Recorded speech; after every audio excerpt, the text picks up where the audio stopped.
أشهد أن لا إله إلا الله وحده لا شريك له وأشهد أن محمدا عبده ورسوله أما بعد فأعوذ بالله من الشيطان الرجيم بسم الله الرحمن الرحيم الحمد لله رب العالمين الرحمن الرحيم مالك يوم الدين إياك نعبد وإياك نستعين اهدنا الصراط المستقيم صراط الذين أنعمت عليهم صراط الذين أنعمت عليهم غير المغضوب عليهم ولا الضالين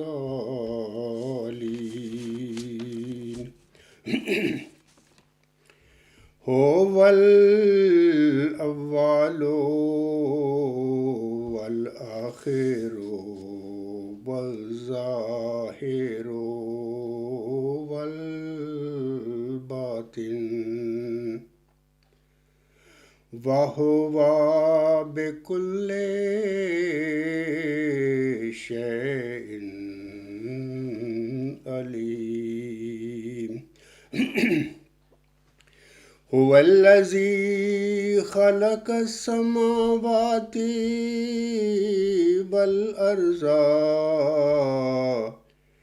في 6 أيام ثم استوى على العرش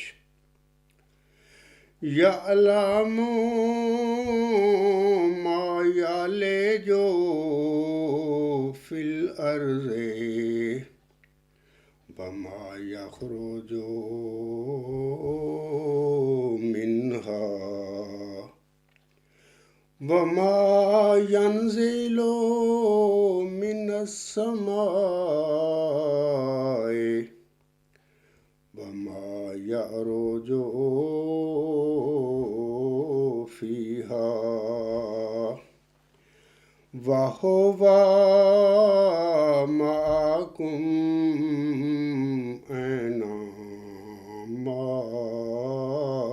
كنتم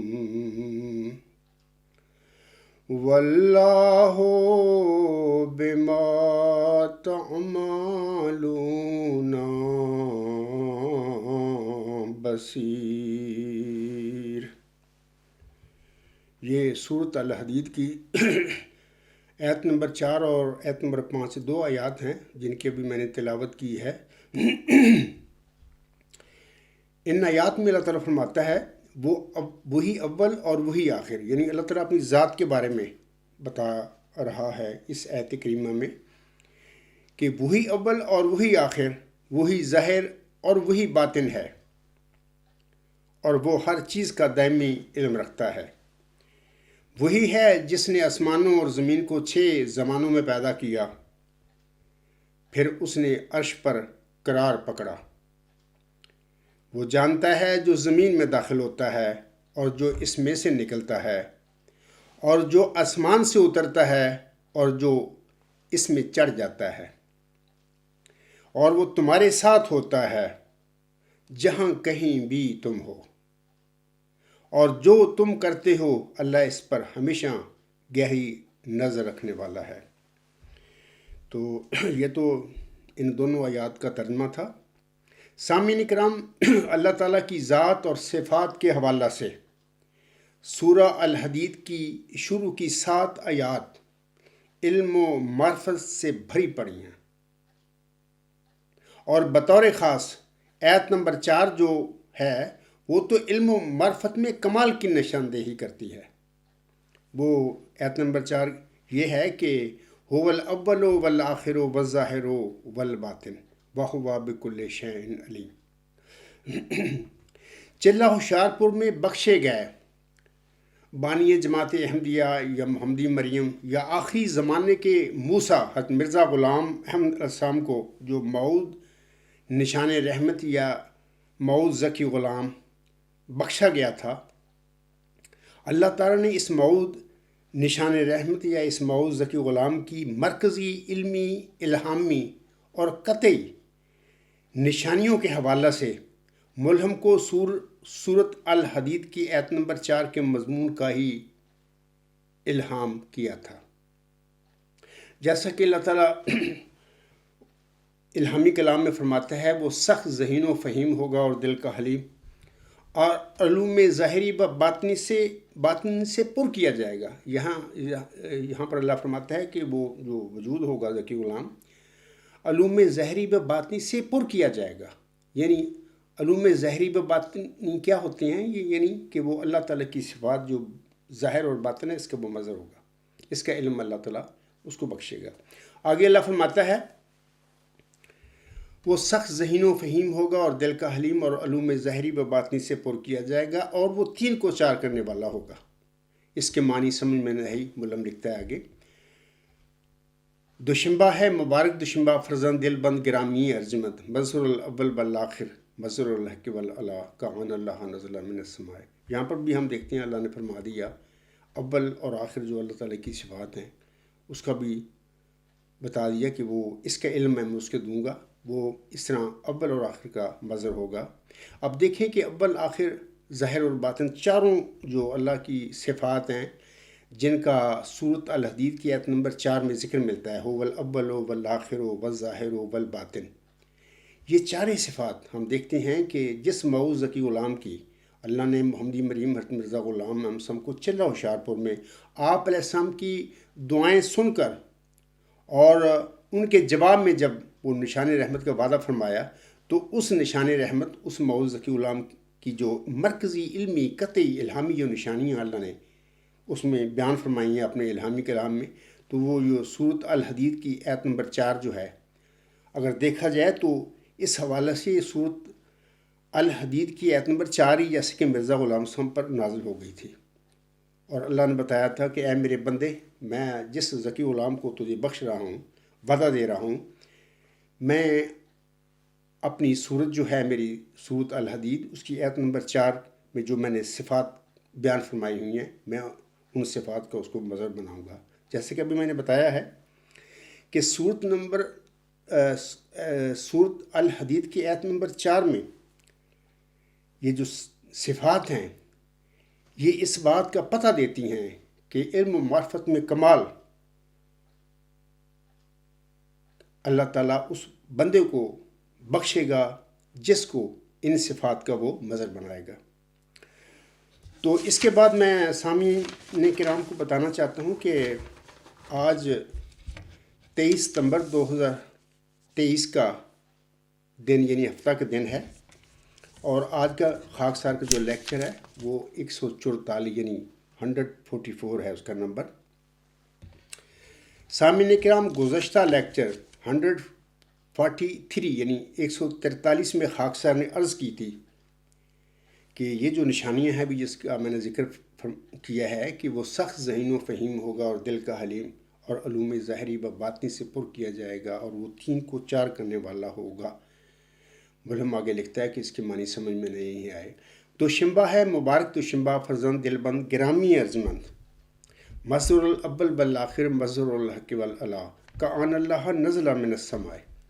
تو میں نے گزشتہ لیکچر میں بتایا تھا، ویسے بھی اس سے پہلے بھی میں اکثر اپنے لیکچروں میں اور خطبات میں یہ چیزیں بار بار بتا چکا ہوں سامعین کو، یا اپنے جو میرے احمدی بہن بھائی اور بزرگ ہیں یا دوسرے جو مسلمان بھائی ہیں، سب کو میں بارہا بتا چکا ہوں کہ وہ الہامی کلام جو مرزا غلام صاحب پر نازل ہوا تھا، اس میں اللہ نے اس موعود وجود کی یہ مرکزی علمی الہامی اور قطعی نشانیاں بلوم کو بتائی دی تھیں کہ یہ نشانیوں کے ساتھ وہ ظاہر ہوگا دنیا میں.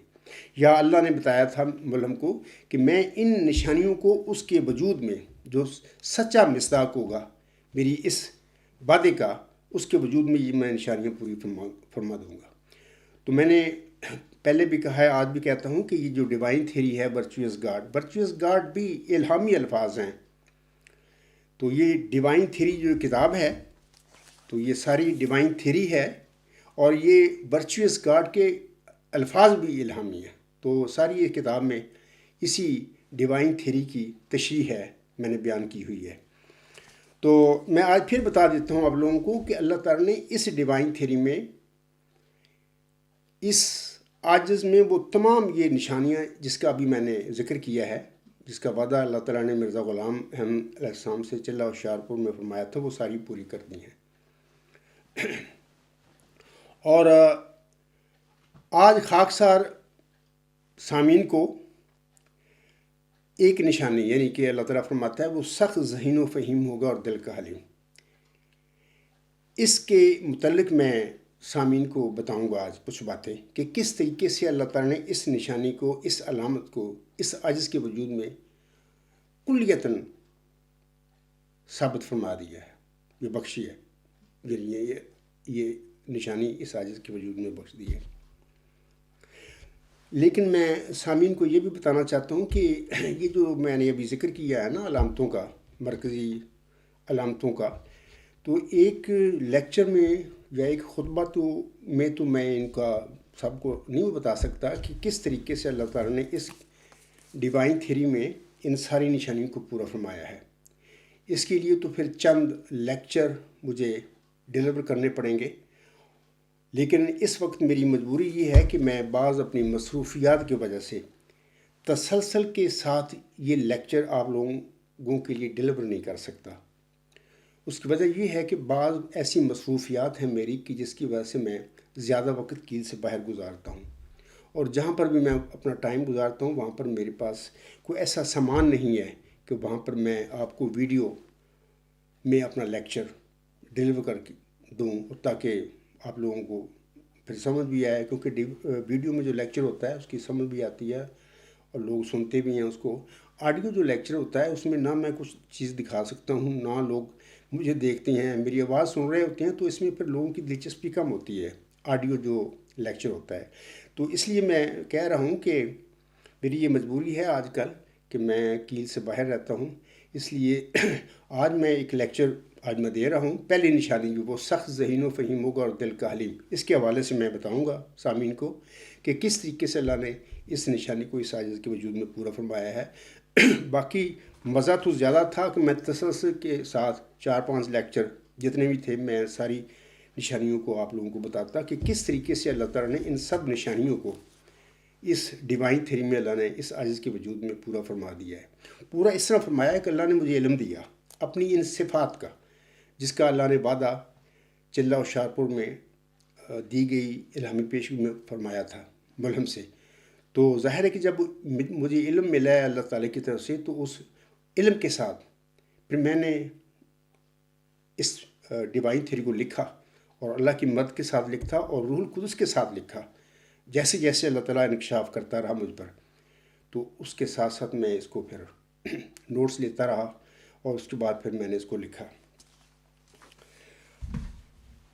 سامعین کرام، اب خاکسار تمہید کے طور پر چند باتوں کا ذکر کرے گا جو کہ سامعین کو بظاہر میرے موضوع سے غیر متعلقہ لگیں گی.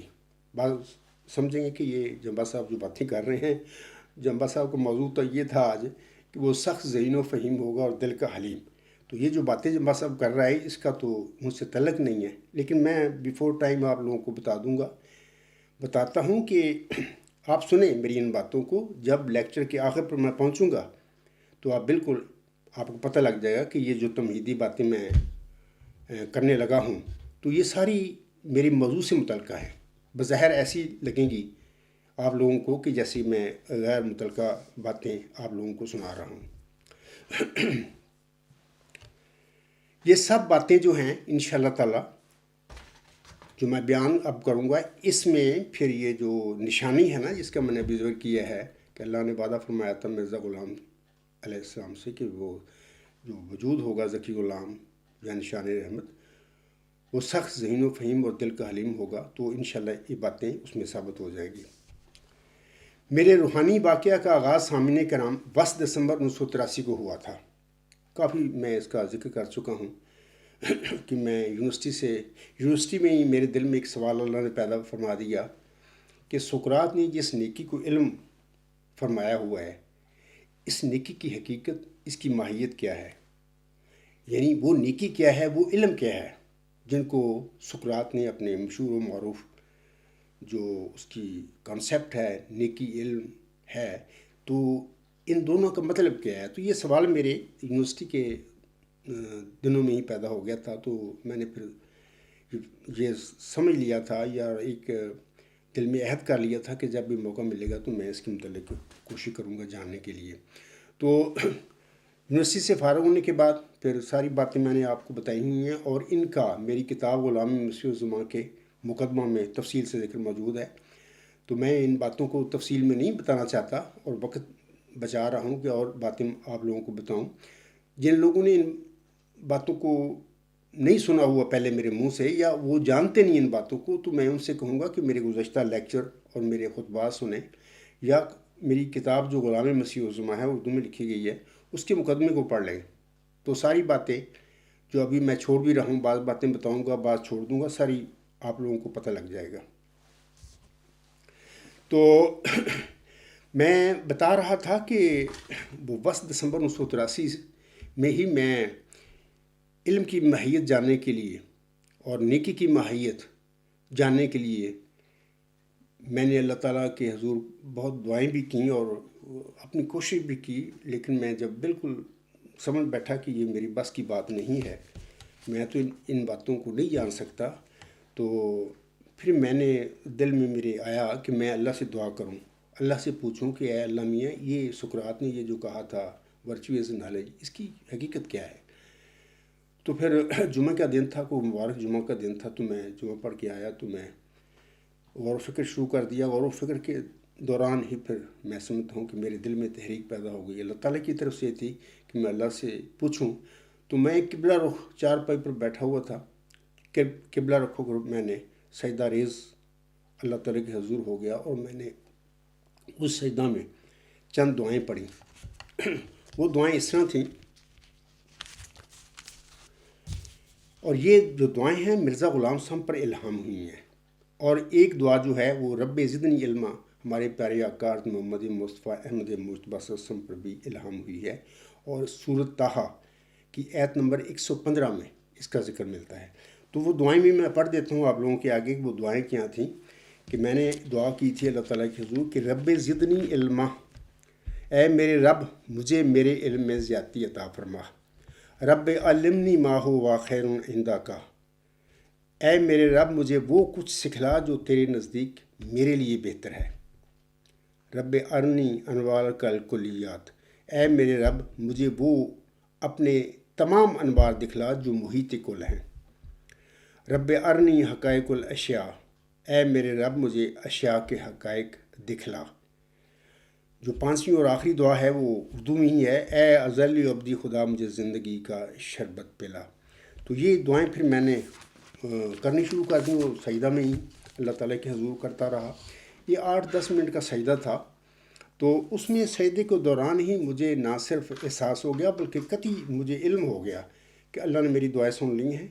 اور جس موضوع کے حوالے سے میں کئی ہفتوں سے غور و فکر کر رہا تھا، میرے دل اور دماغ میں کچھ نہیں پتہ چل رہا تھا کہ ان کا مطلب کیا ہے. نیکی علم ہے نیکی ہے کیا جس کو سقراط نے علم سے تشبیہ دی ہے، یا وہ علم کیا ہے جس کو سقراط نے نیکی قرار دیا ہے؟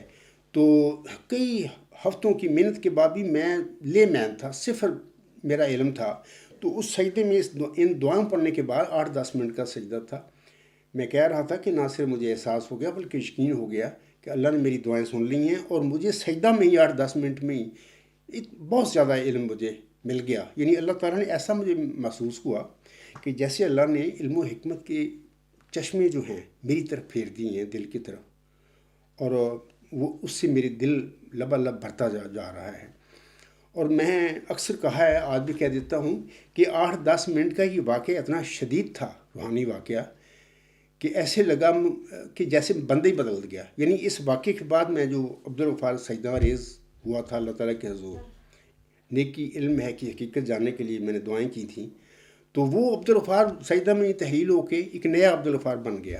اور جب میں سجدہ سے اٹھا، میں نے اکثر حلف اٹھایا اس بات کا، آج بھی میں کہتا ہوں، حلف اٹھاتا ہوں اس بات کا، کہ جب میں اٹھا تھا تو وہ عبدالغفار جو سجدہ میں گیا تھا وہ نہیں تھا، بلکہ جو سجدہ سے پھر اٹھا تھا ان دعاؤں کے نتیجے میں علم حاصل کرنے کے بعد، وہ بندہ کچھ اور تھا. وہ تو موت ذکی غلام میں مسیح الزماں بن چکا تھا. تو اس کے بعد بڑی خوشی بھی ہوئی تھی اس دن مجھے. تو میں نے محسوس پھر کیا تھا کہ یہ جو میرے ساتھ واقعہ ہوا ہے، اس کے نتیجے میں جو علم و معرفت میری طرف آیا ہے یا میرے دل میں داخل ہوا ہے یا جو مجھے مل رہا ہے، یہ تو علم و معرفت، یہ فلسفہ کی باتیں ہیں. میں تو فلسفہ میں ایک لے مین تھا اس وقت، کیونکہ میں تو فلسفہ پڑھا ہی نہیں، میں تو ایک سیاسیات کا طالب علم تھا. تو فلسفہ کو میں کچھ نہیں جانتا تھا کہ اس کا موضوع کیا ہوتا ہے، اس میں پڑھا کیا جاتا ہے. تو اس کے بعد پھر میں محسوس کیا کہ، اور پھر یہ بھی بات ہے کہ وہ سجدہ کا جو واقعہ ہوا، اس کے بعد پھر ایک سلسلہ شروع ہو گیا میرے ساتھ، کہ اٹھتے بیٹھتے چلتے مجھے لگا کہ کوئی ہستی غیب سے مجھے پڑھا رہی ہے، مجھے یعنی علم دیا جا رہا ہے، اور غیب سے باتیں میرے دل میں پیدا ہونی شروع ہو گئی، دل اور دماغ میں آتی تھی. میں نہ کسی کتاب سے پڑھتا تھا، نہ میں کسی لائبریری میں جاتا تھا، نہ میں کوئی انسان تھا جس سے میں سبق لیتا تھا. غیب سے یہ سلسلہ شروع ہو گیا. تو میں نے محسوس کیا کہ کوئی ہستی مجھے پڑھا رہی ہے، علم اور معرفت کے حوالے سے باتیں بتا رہی ہے. تو پھر اس کے بعد میں نے یہ محسوس کیا کہ یہ جو علم و معرفت کی باتیں ہیں، فلسفہ میں تو جانتا نہیں، کیوں نہ میں کوئی فلسفہ کی کتاب پڑھوں. تو اس مقصد کے لیے پھر میں ایک دن میں وہاں پہ دارالحمد جو جماعت احمدیہ کا ہاسٹل ہے نیو مسلم ٹاؤن میں، وہاں پر آ کرتا تھا، وہاں پر میں نے ایم اے کیا. تو میں ایک دن پھر گیا، ارادہ تھا اردو بازار جانے کے لیے، لیکن میں ادھر مال روڈ سے انارکلی کی طرف چل پڑا. تو اس زمانے میں وہاں پر انارکلی شروع ہوتے ہی پرانی کتابوں کی بہت ساری دکانیں تھیں دونوں طرف بازار کے. تو اکثر وہاں سے مجھے موقع ملا، میں نے کتابیں بھی خریدنی. تو اس دن بھی میں ادھر چلا گیا، وہاں پر ایک دکان میں ایک فلسفہ کی دکانیں جو تھیں وہاں پر میں نے گیا. دکان میں نے ان سے بات کی، جو دکاندار تھا، کہ مجھے ایک فلسفہ کی کتاب چاہیے، مجھے دکھائیں. اس نے مجھے پھر جو کتاب دکھائی، تو یہ کتاب ہے a critical history of Greek philosophy, ایک پروفیسر اسٹیج صاحب نے لکھی. تو یہ اب میں نے جلد کی ہوئی ہے، لیکن جب میں نے اس سے خریدی تھی، دیکھو یہ عنوان ہے اس کا، اسی طرح تھی جلد، میں نے خود ربا سے کروائی تھی. تو اس نے مجھے یہ کتاب دے دی، تو میں نے اس سے خرید لی. تو اس کا، جیسے کہ میں نے ابھی بتایا ہے، اس کا نام ہے a critical history of Greek philosophy.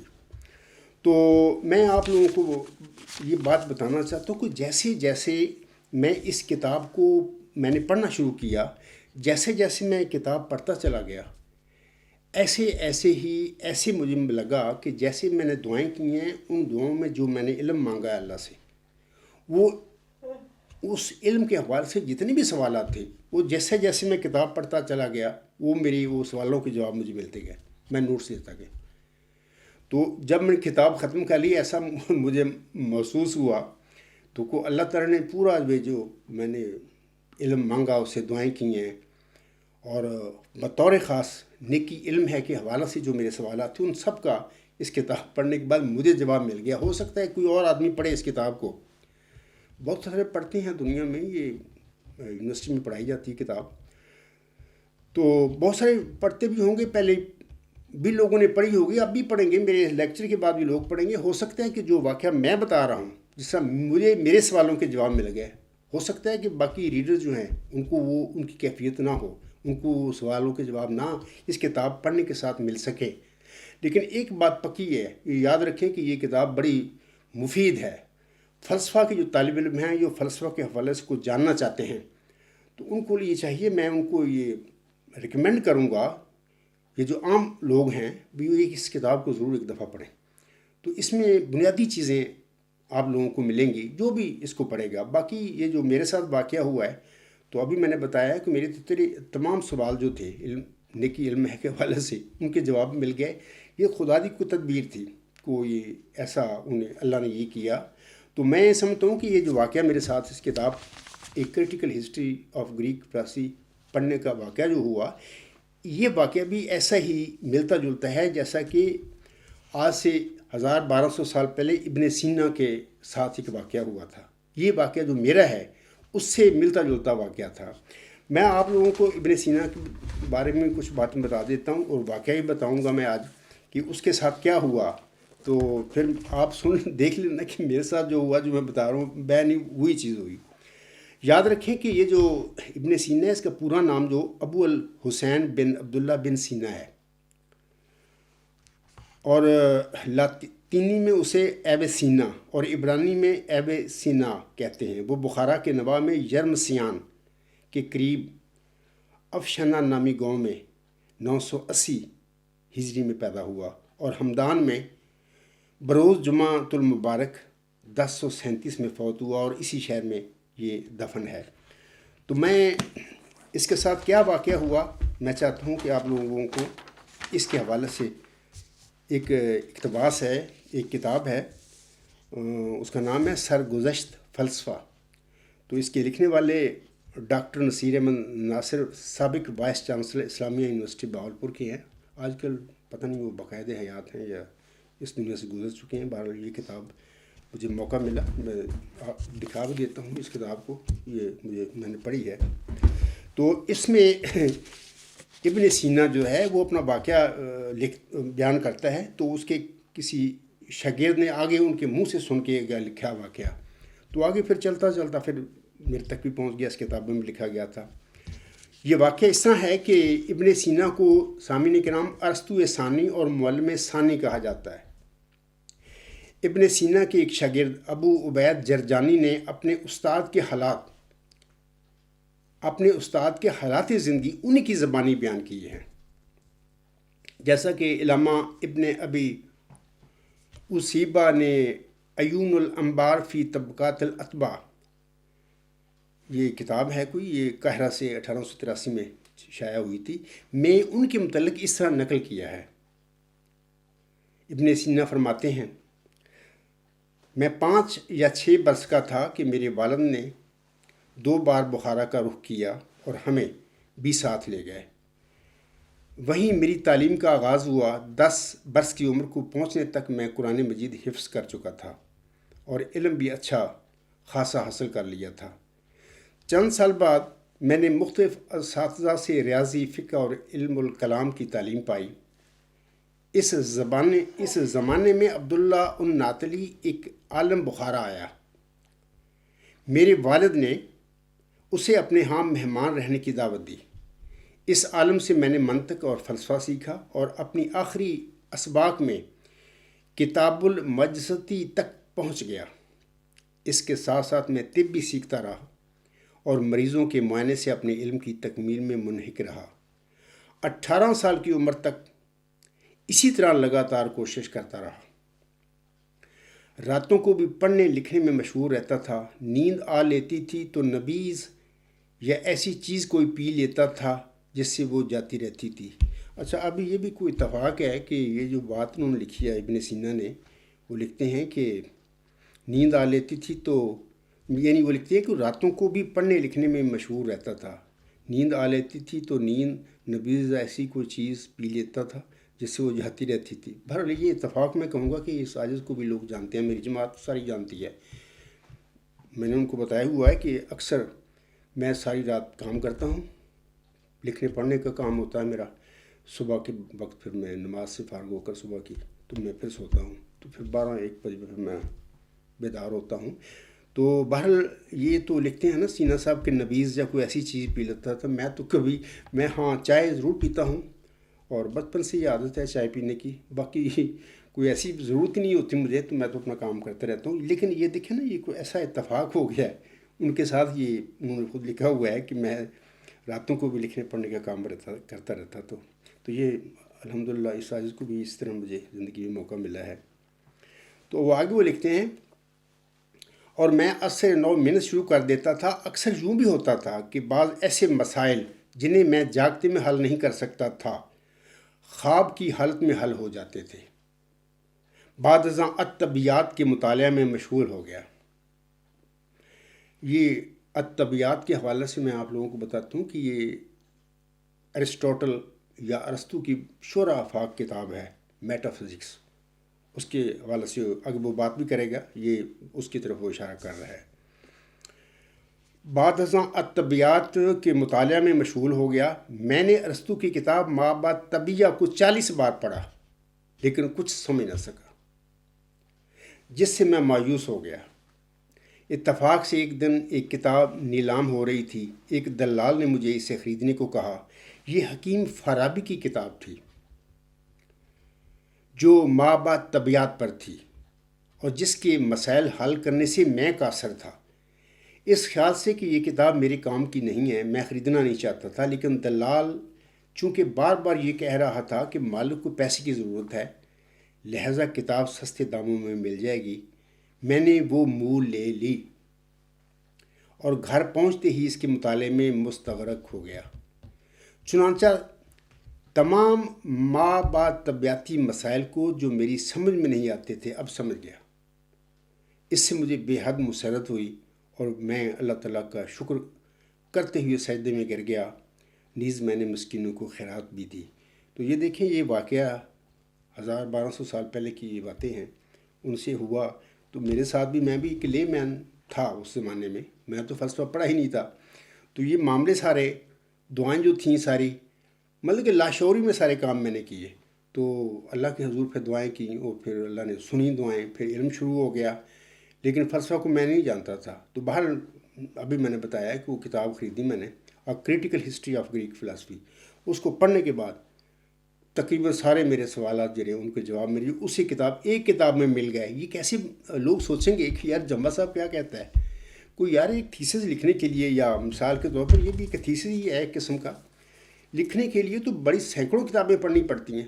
میرے استاد بھی کہا کرتے تھے ایم اے میں بھائی، لیکن یہ جمبا صاحب کہہ رہا ہے کہ ایک کتاب پڑھنے کے بعد میرے سارے سوالوں کا جواب مل گیا۔ یار میں یقیناً آپ لوگوں کو بتاتا ہوں کہ میں حق الیقین کے ساتھ یہ باتیں آپ لوگوں کو بتا رہا ہوں، اور حلفاً بتا رہا ہوں کہ ایسا ہی ہوا۔ میں نے کہاں فلسفہ پڑھا تھا، نہ میں اس کے بعد بھی، اس کتاب کے بعد بھی میں کہیں نہیں پڑھنے گیا، نہ کوئی میرا استاد، نہ کسی لائبریری میں گیا۔ صرف اللہ تعالیٰ کی مرض شامل حال رہی، وہ اللہ تعالیٰ سکھاتا رہا، اور حضور قدس کے ساتھ سکھاتا رہا، اور جو بھی پیچیدگی مشکل آتی تھی مجھے تو اللہ تعالیٰ اس کو حل کر دیتا تھا، لیکن کتاب یہی میرے لیے رہبر بن گئی۔ تو یہ ایک ضمنی سا واقعہ تھا، تو میں نے آپ لوگوں کے آگے بیان کر دیا ہے، اور اس سے مشابہت بھی ایک لحاظ سے ابن سینا کے ساتھ اس سازش کی ہو گئی ہے۔ اچھا، اس کے بعد میں سامعین کو افلاطون اور ارسطو کے حوالہ سے کچھ بتانا چاہتا ہوں۔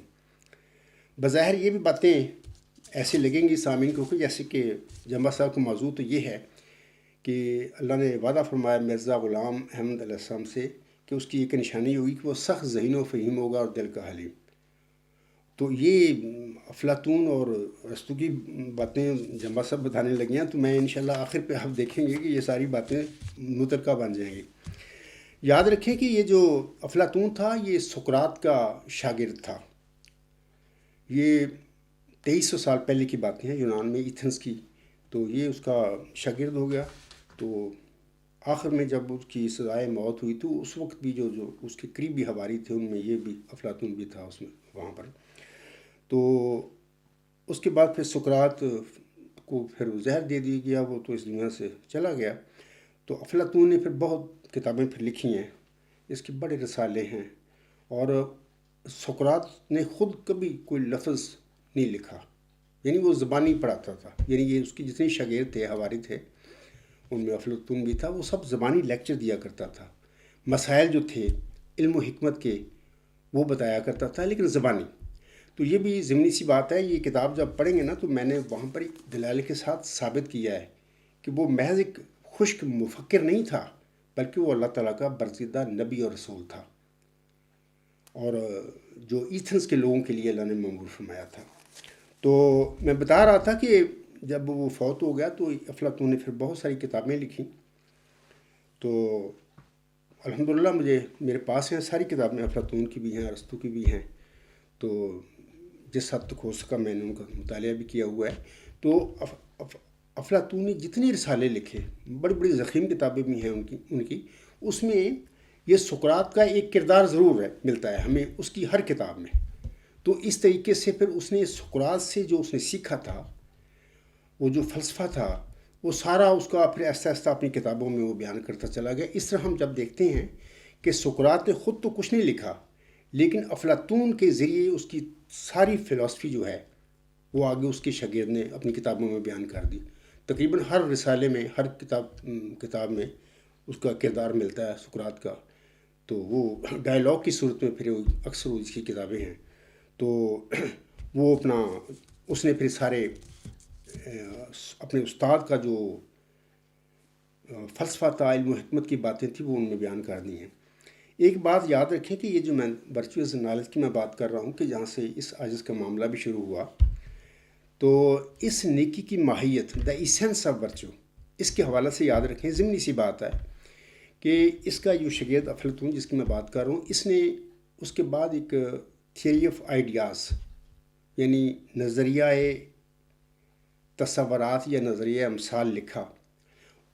میں نے اکثر جو بڑے بڑے ریسرچر ہیں ان کی کتابیں پڑھی ہیں، تو انہوں نے لکھا ہے کہ یہ جو افلاطون نے کتاب لکھی ہے یا تھیوری آف آئیڈیاز لکھی ہے، اس میں افلاطون نے اپنے استاد سقراط کی یہ جو نظریہ تھا ورچوئس نالج، اس میں سقراط کا جو نیکی کا تصور تھا، افلاطون نے اس تھیوری آف آئیڈیاز میں اس کو بیان کرنے کی کوشش کی ہے، یعنی اس کا بیان ہے، لیکن بڑا ثقیل مضمون ہے، پیچیدہ ہے بہت زیادہ۔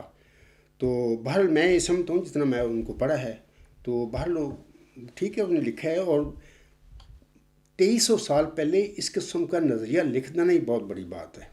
آج کل تو پھر دنیا ایڈوانس ہو گئی ہے، لوگ علم عام ہے، 2300 سال پہلے کہاں علم تھا؟ اس زمانے میں یہ تھیوری آف آئیڈیاز اس قسم کے رنگ میں لکھ دینا ہی بڑی کمال کی بات ہے۔ تو آگے میں بتانا چاہتا ہوں کہ انہوں نے لکھا، اس کی زندگی میں اس کے بھی ایک شاگرد اس کے ملا جس کا نام ارسطو تھا۔ یہ ایتھنز میں ہی پیدا ہوا، افلاطون وہیں پہ فوت ہوا، تو اس کو ایک شاگرد ملا جس کا نام ارسطو تھا، ارسٹوٹل۔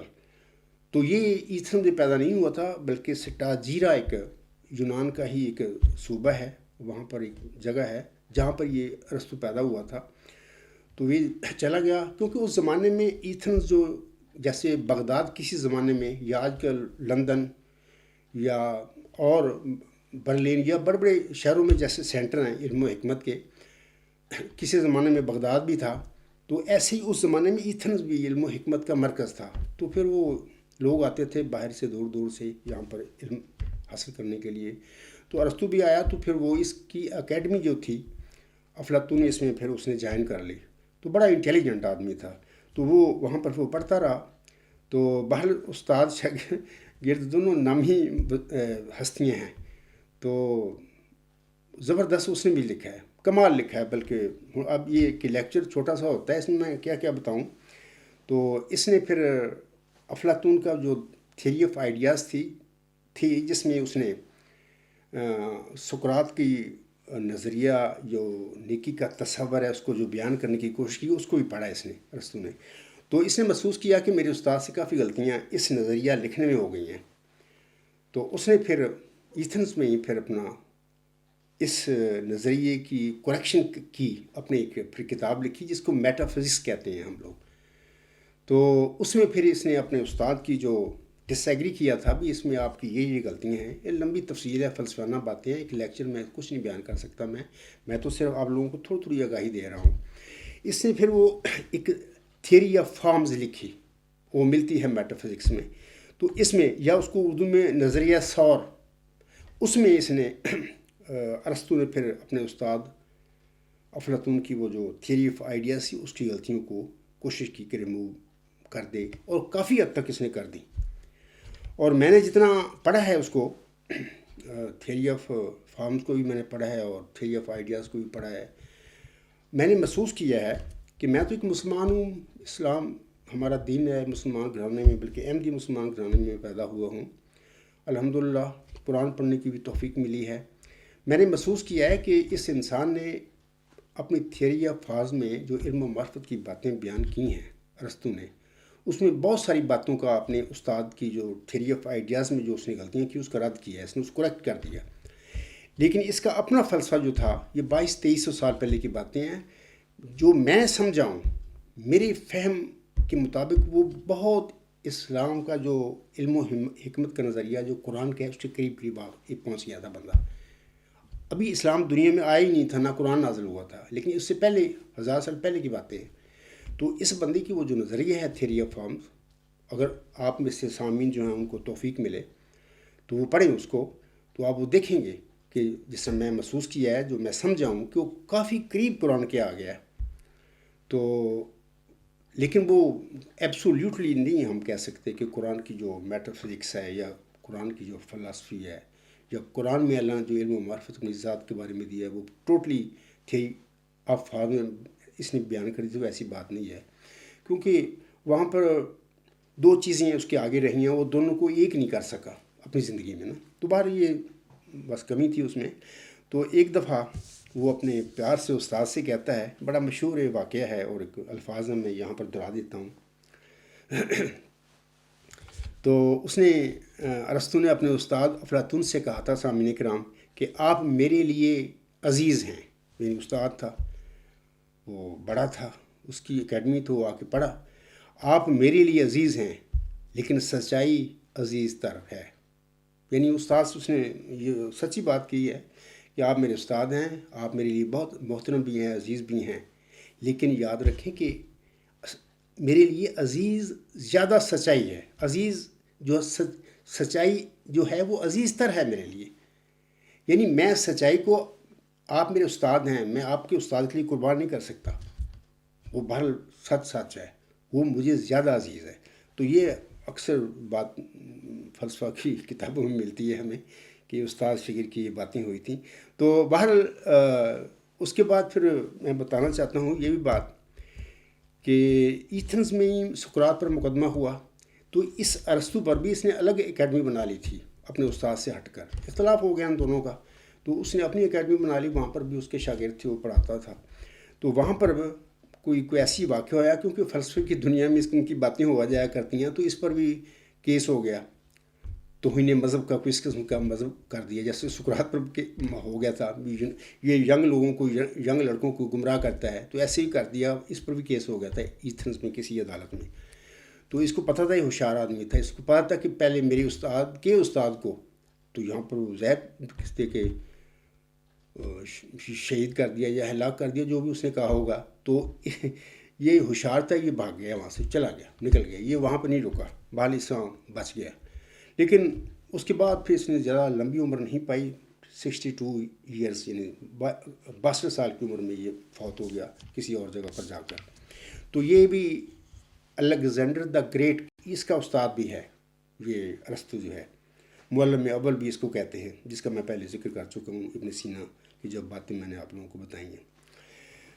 سامعین اکرام، یہ جو باتیں میں نے آپ لوگوں کو بتائی ہیں تفصیل نہیں بیان کر سکتا. میرا ایک مضمون ہے، اس کا نمبر ہے 124 124.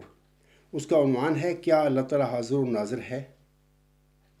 تو وہ مضمون سامعین کو کہوں گا جو دلچسپی رکھتے ہیں فلسفہ میں، یا میرے اس لیکچر سننے کے بعد جن کے اندر دلچسپی پیدا ہوگی، تو وہ مضمون میرا ضرور پڑھیں. تو کیونکہ میں اس لیکچر میں تو میں سرسری باتیں آپ لوگوں کو بتاؤں گا، تفصیل آپ کو میرے اس آرٹیکل میں، اس مضمون میں مل جائے گی. اب میں بات ایک اور شخص کے متعلق بتانا چاہتا ہوں، اس کا بھی تعلق ہے میرے اس آج کے لیکچر کے ساتھ کہ یہ جو پروفیسر سٹیس صاحب ہیں، اس کا اصل نام تو والٹر ٹیرنس سٹیس تھا. تو یہ کتاب جو ہے جس کو میں نے ابھی بات کی ہے، میں نے خریدی سی جا کر، تو اناخری سے مجھے ملی تھی. تو یہ اسی کی کتاب سٹیس صاحب کی لکھی ہوئی ہے. تو بہرحال میں چاہتا ہوں کیونکہ یہ آج کا جو موضوع جو میرا ہے اس میں باتیں بتاؤں گا، تو اس میں بھی ضروری ہے کسی کا کہ اس کے بندے کے متعلق یہ بتاؤں کہ کیا تھا یہ. تو یہ جو پیدا ہوا تھا لندن میں 1886 میں. 1886 میں ہی مرزا غلام حسن پر چلہ ہوشیارپور میں پیشگوئی جو ہے، مود نشانی رحمت کی، مود ذکی غلام کی یا مود مصری کی، یہ نازل ہوئی تھی. یہ اتفاق ہے ان کا. پھر یہ 2 اگست 1967 میں امریکہ کیلیفورنیا میں یہ فوت ہوا. ماشاء اللہ کافی 80-81 سال اس نے عمر پائی ہے. تو اس کے حوالے سے میں کچھ چند باتیں آپ لوگوں کو بتانا چاہتا ہوں.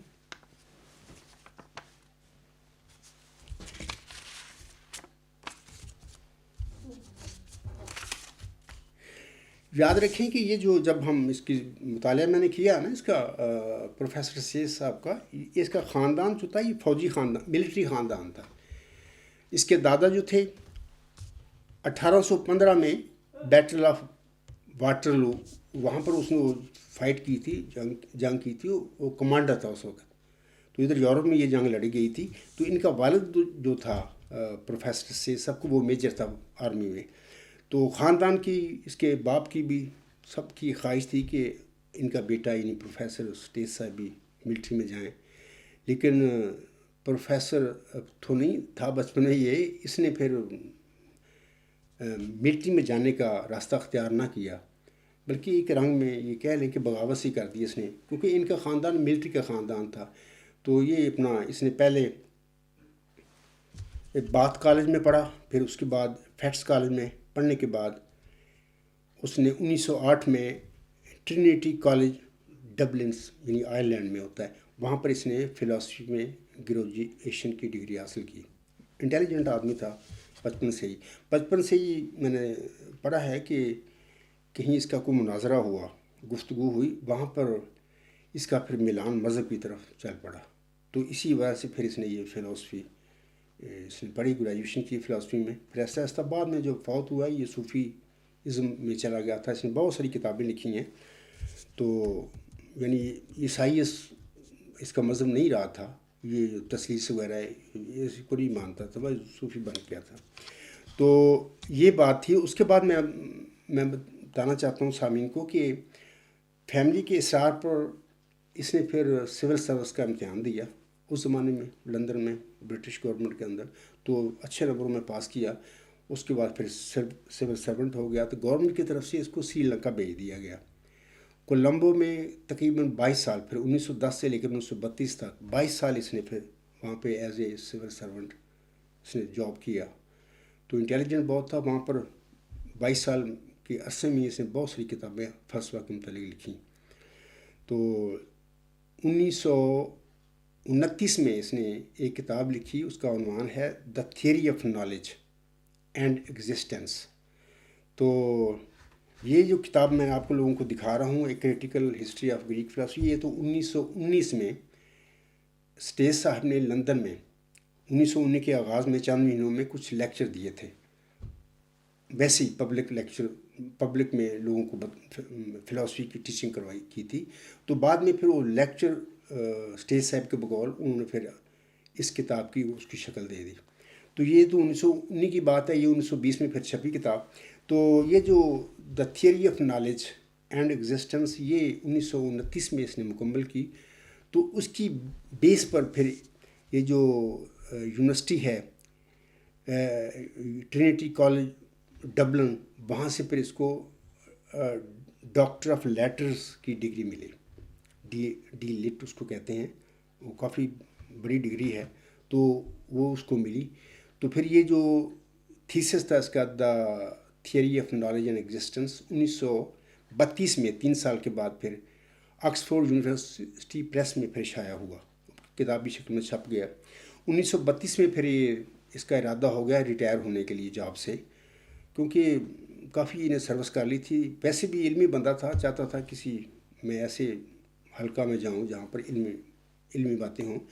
تو اتفاقاً اسی وقت پھر اس کو پرنسٹن یونیورسٹی جو امریکہ کی ہے وہاں سے ایک آفر آئی لیکچرشپ کی. تو انہوں نے پھر قبول کر لی. تو وہاں پر پھر 1932 سے لے کر 1955 تک وہاں پر یہ ڈپارٹمنٹ آف فلاسفی میں ایز اے پروفیسر یہ پڑھاتا رہا ہے. اور پھر 1955 میں ریٹائر ہوا اور ریٹائر ہو کر پھر کیلیفورنیا وہیں پر اس کی وفات بھی ہو گئی. ابھی میں نے بتایا 2 اگست 1987 کو. تو یہ جو باتیں میں نے آپ لوگوں کو بتائی ہیں اسٹیج کے حوالے سے کہ وہ یہ بتانے کی وہ ایک عام پروفیسر نہیں تھا. یہ جو میں نے اس کی کوالیفیکیشن بتائی ہے وہ ایک عام پروفیسر نہیں تھا بلکہ ایک مانا ہوا اپنے وقت کا عالم آدمی تھا.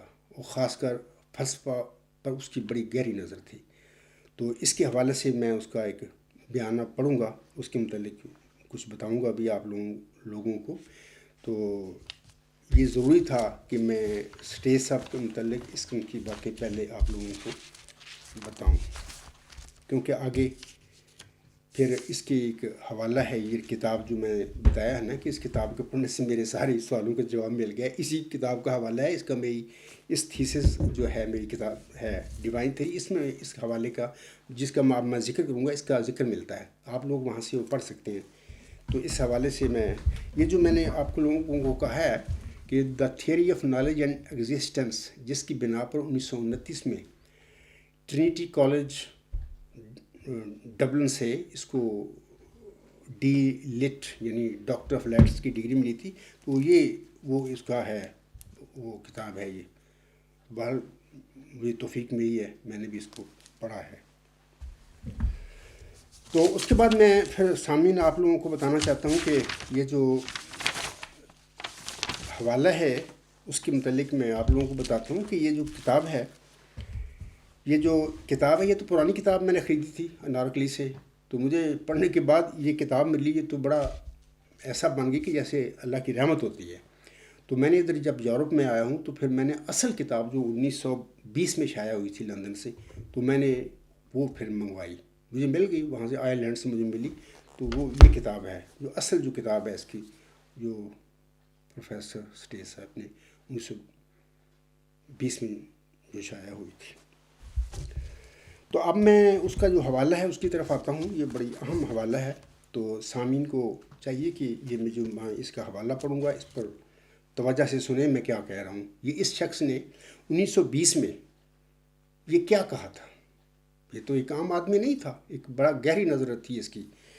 تو یہ لکھتا ہے, یہ جو کتاب کا میں نے ذکر کیا ہے, a critical history of Greek philosophy, اس کے پیج 149 پر یہ الفاظ ہیں اس کی انگریزی میں. تو پروفیسر اسٹیج صاحب لکھتے ہیں, but as for Socrates the sole condition of virtue is knowledge, and as knowledge is just what can be imparted by teaching, it followed that virtue must be teachable. آگے فرماتا ہے, the only difficulty is to find the teacher, to find someone who knows the concept of virtue. What the concept of virtue is, that is thought Socrates, the precious piece of knowledge, which no philosopher has ever discovered, and which, if it were only discovered, could at once be imparted by teaching, whereupon men would at once become virtuous. یہ انگریزی کے الفاظ ہیں. تو جو انگریزی جانتے ہیں انہوں تو سمجھ گئے ہوں کہ ان جو الفاظ ہیں, اس کوٹیشن ہے, اسٹیٹمنٹ ہے, اس میں اس نے کیا کہا ہے. تو پھر بھی میں اس کی تشریح بھی کرتا ہوں. اور اس کے حوالے سے میں جو بیچارے جو میرے بھائی ہیں جو انگلش نہیں جانتے ان کے لیے میں ترجمہ بھی اس کو پڑھ کر سنا دیتا ہوں. پروفیسر صاحب اپنے ان الفاظ میں کہتے ہیں, لیکن جیسا کہ سقراط کے لیے نیکی کی تنہا شرط اس کا علم ہونا ہے, اور جیسا کہ علم قطعی ہے جس کو بذریعہ تعلیم سکھایا جا سکتا ہے, اس سے معلوم ہوا کہ نیکی بھی قابل تعلم ہونی چاہیے. مشکل صرف یہ ہے یہ پروفیسر سید صاحب 1920 میں لکھ رہے ہیں. مشکل صرف یہ ہے کہ کسی معلم کو ڈھونڈا جائے جو نیکی کے تصور کو جانتا ہو. نیکی کا وہ تصور جسے سقراط نے سوچا اور جو علم کا انمول جز ہے، جس کو کسی مفکر نے آج تک دریافت نہیں کیا، اور اگر کبھی وہ دریافت ہو گیا تو فوراً اسے پڑھایا جائے گا اور اس طرح انسان فوراً نیک ہو جائیں گے. یہ اس کا ترجمہ ہے. ضمنی سی بات ہے، میں بتا دیتا ہوں کہ ابھی میں نے افلاطون کی بات کی ہے شروع میں، اور بتایا ہے کہ اس نے سقراط کا جو کانسیپٹ آف ورچو تھا اس کے متعلق اس نے اپنی کتابوں میں تھیوری آف آئیڈیاز لکھی. اس میں بتایا لوگوں کو تحریری رنگ میں کہ میرے استاد جو تھا سقراط، اس کا نیکی کا تصور کیا تھا. یقیناً یہ پروفیسر سٹیج صاحب نے وہ کتاب پڑھی ہے کیونکہ گریجویشن کی ہے، بلکہ اس کے بعد پھر اس کو ڈاکٹر آف لیٹرز کی ڈگری ملی. ظاہر ہے کہ یہ سب کتابیں اس کی نظر سے گزری ہوں گی، اور ایکسپرٹ تھا یہ. اور اس طرح ارسطو کو بھی جانتا ہوگا، پڑھا ہے اس نے، وہ تھیوری آف فارم بھی پڑھی ہوگی. اور خود اس نے، جیسے کہ میں نے ابھی بتایا ہے کہ یہ theory of knowledge and existence, اس پہ اس کو ڈاکٹر آف لیٹرز کی ڈگری ملی، ٹرینٹی کالج ڈبلن سے ملی. تو ظاہر ہے کہ ایسی ڈگری بہت بڑی ڈگری ہے، ڈی لیٹ کی عام نہیں ہوتی لوگوں کے پاس. تو باہر یہ ڈگری اس کو ملی ہے تو اس نے کچھ پڑھا ہے اور لکھا ہے. تو ظاہر ہے کہ یہ سب ان باتوں کو جانتا تھا. اس کے باوجود ہی میں پھر سامعین سے کہتا ہوں کہ یہ جو پروفیسر سٹیج صاحب نے یہ جو لکھا ہے، ایک ایکسپرٹ ہے، ایک گہری نظر رکھنے والا فلسفہ کی دنیا میں، فلسفہ کے موضوعات پر، اور بطور خاص گریک فلسفی کا جو ایکسپرٹ تھا نا. گریک فلسفی تو بڑی اس نے گہرائی سے پڑھا ہے. تو اگر یہ باتیں اس جو میں نے ابھی اس کا حوالہ پڑھا ہے اس کتاب کا، ایک کریٹیکل ہسٹری آف گریک فلسفی، اس کا پیج نمبر 149 پر یہ الفاظ ہیں، آپ کو اس میری کتاب میں ملیں گے. تو وہاں پر یہ خود پڑھنا، جو بھی سامعین میرا لیکچر سن رہے ہیں. تو میں پھر دوبارہ اس کا یہ پڑھ دیتا ہوں. اس کے بعد پھر آپ کو یہ ذہن میں رہنا چاہیے کہ یہ جو شخص یہ الفاظ بتا رہا ہے اس حوالے میں اپنی کتاب میں، تو وہ نارمل وہ کوئی پاکستان کا کوئی کسی کالج کا پروفیسر نہیں ہے. یہ فلسفہ اور حکمت پر گہری نظر رکھنے والا بندہ ہے. یعنی فلسفہ کی دنیا میں، یعنی جس انسان نے پرنسٹن یونیورسٹی میں 23 سال تک فلسفہ پڑھایا، وہ کوئی عام بندہ ہے، ایک اتھینٹک فلاسفر تھا اور زبردست قسم کا ایکسپرٹ تھا فلسفی کا. اس کے باوجود یہ بندہ 1919 میں یہ لکھتا ہے، 1920 میں وہ چھپی تھی کتاب. پھر میں پڑھ دیتا ہوں. وہ لکھتا ہے، but as for Socrates the sole condition of virtue is knowledge, and as knowledge is just what can be imparted by teaching, it followed that virtue must be teachable. آگے وہ لکھتا ہے، the only difficulty is to find the teacher, to find someone who knows the concept of virtue. But the concept of virtue is that is thought Socrates. اس نے وہ بتا دیا یہ کنسیپٹ آف ورچو کس کی میں بات کر رہا ہوں. وہ لکھتا ہے کہ but the concept of virtue is that is thought Socrates the precious piece of knowledge which no philosopher has ever discovered. یہ جو میں نے ابھی بتایا نا کہ تھیوری آف آئیڈیاز اس کے شاگرد نے لکھی، افلاطون نے، یہ بھی اس نے پڑھی ہوگی کیونکہ میں نے بھی وہ دیکھی ہے، پڑھا ہے اس کو میں نے. پھر اس کے شاگرد جو ارسطو تھا، اس کی تھیوری آف فارم بھی اس نے پڑھی ہے، پورا ماہر تھا گریک فلسفے کا. اس کے باوجود یہ بیان دے رہا ہے. 1920 میں یہ اس کی کتاب چھپتی ہے. وہ کہتا ہے، what the concept of virtue is that is thought Socrates the precious piece of knowledge which no philosopher has ever discovered, and which, if it were only discovered, could at once be imparted by teaching, whereupon men would at once become virtuous. لیکن جیسا کہ سقراط کے لیے نیکی کی تنہا شرط اس کا علم ہونا ہے، اور جیسا کہ علم قطعی ہے جس کو بذریعہ تعلیم سکھایا جا سکتا ہے، اس سے معلوم ہوا کہ نیکی بھی قابل تعلم ہونی چاہیے، یعنی ٹیچیبل ہونی چاہیے. مشکل صرف یہ ہے کہ کسی معلم کو ڈھونڈا جائے جو نیکی کے تصور کو جانتا ہو. کون سا نیکی کا تصور وہ بھی بتاتا ہے. نیکی کا وہ تصور جسے سقراط نے سوچا اور جو علم کا انمول جز ہے،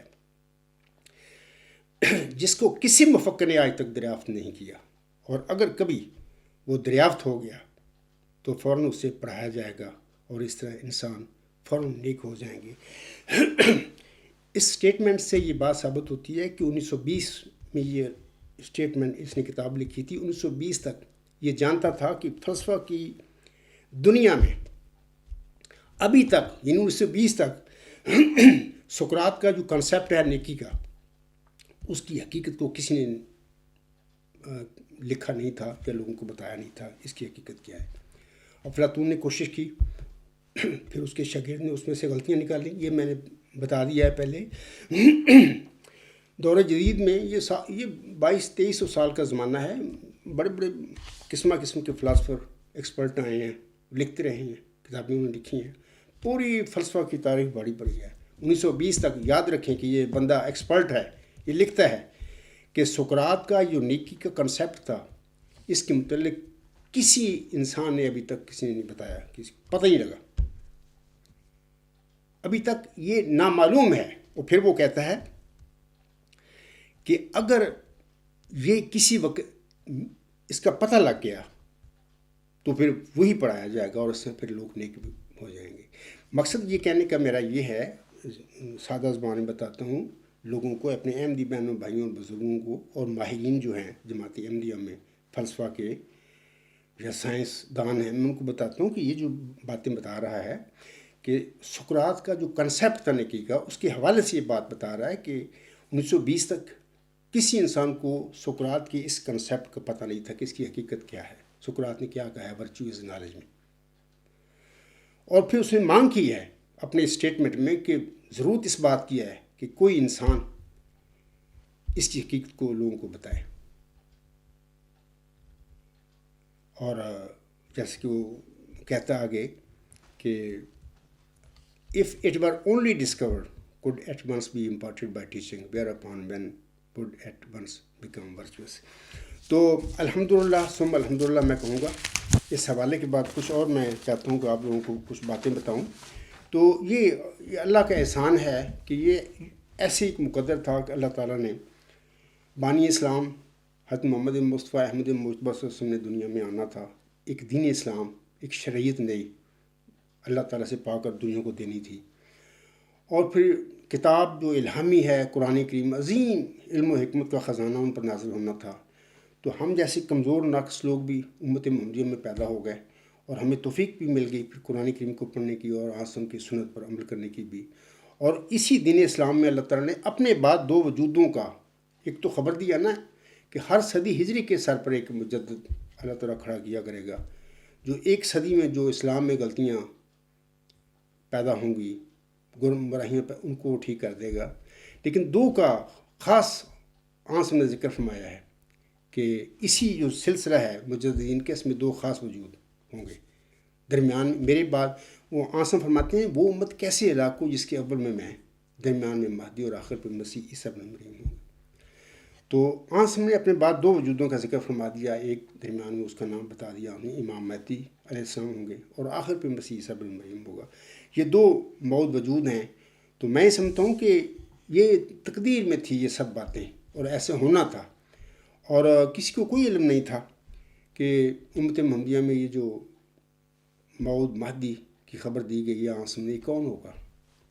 ابھی تک لوگ انتظار کر رہے ہیں امت محمدیہ میں، اور وہ سمجھتے ہیں کہ یہ آنسم کی جو اولاد ہے فاطمہ کی، اس میں سے کوئی ہوگا.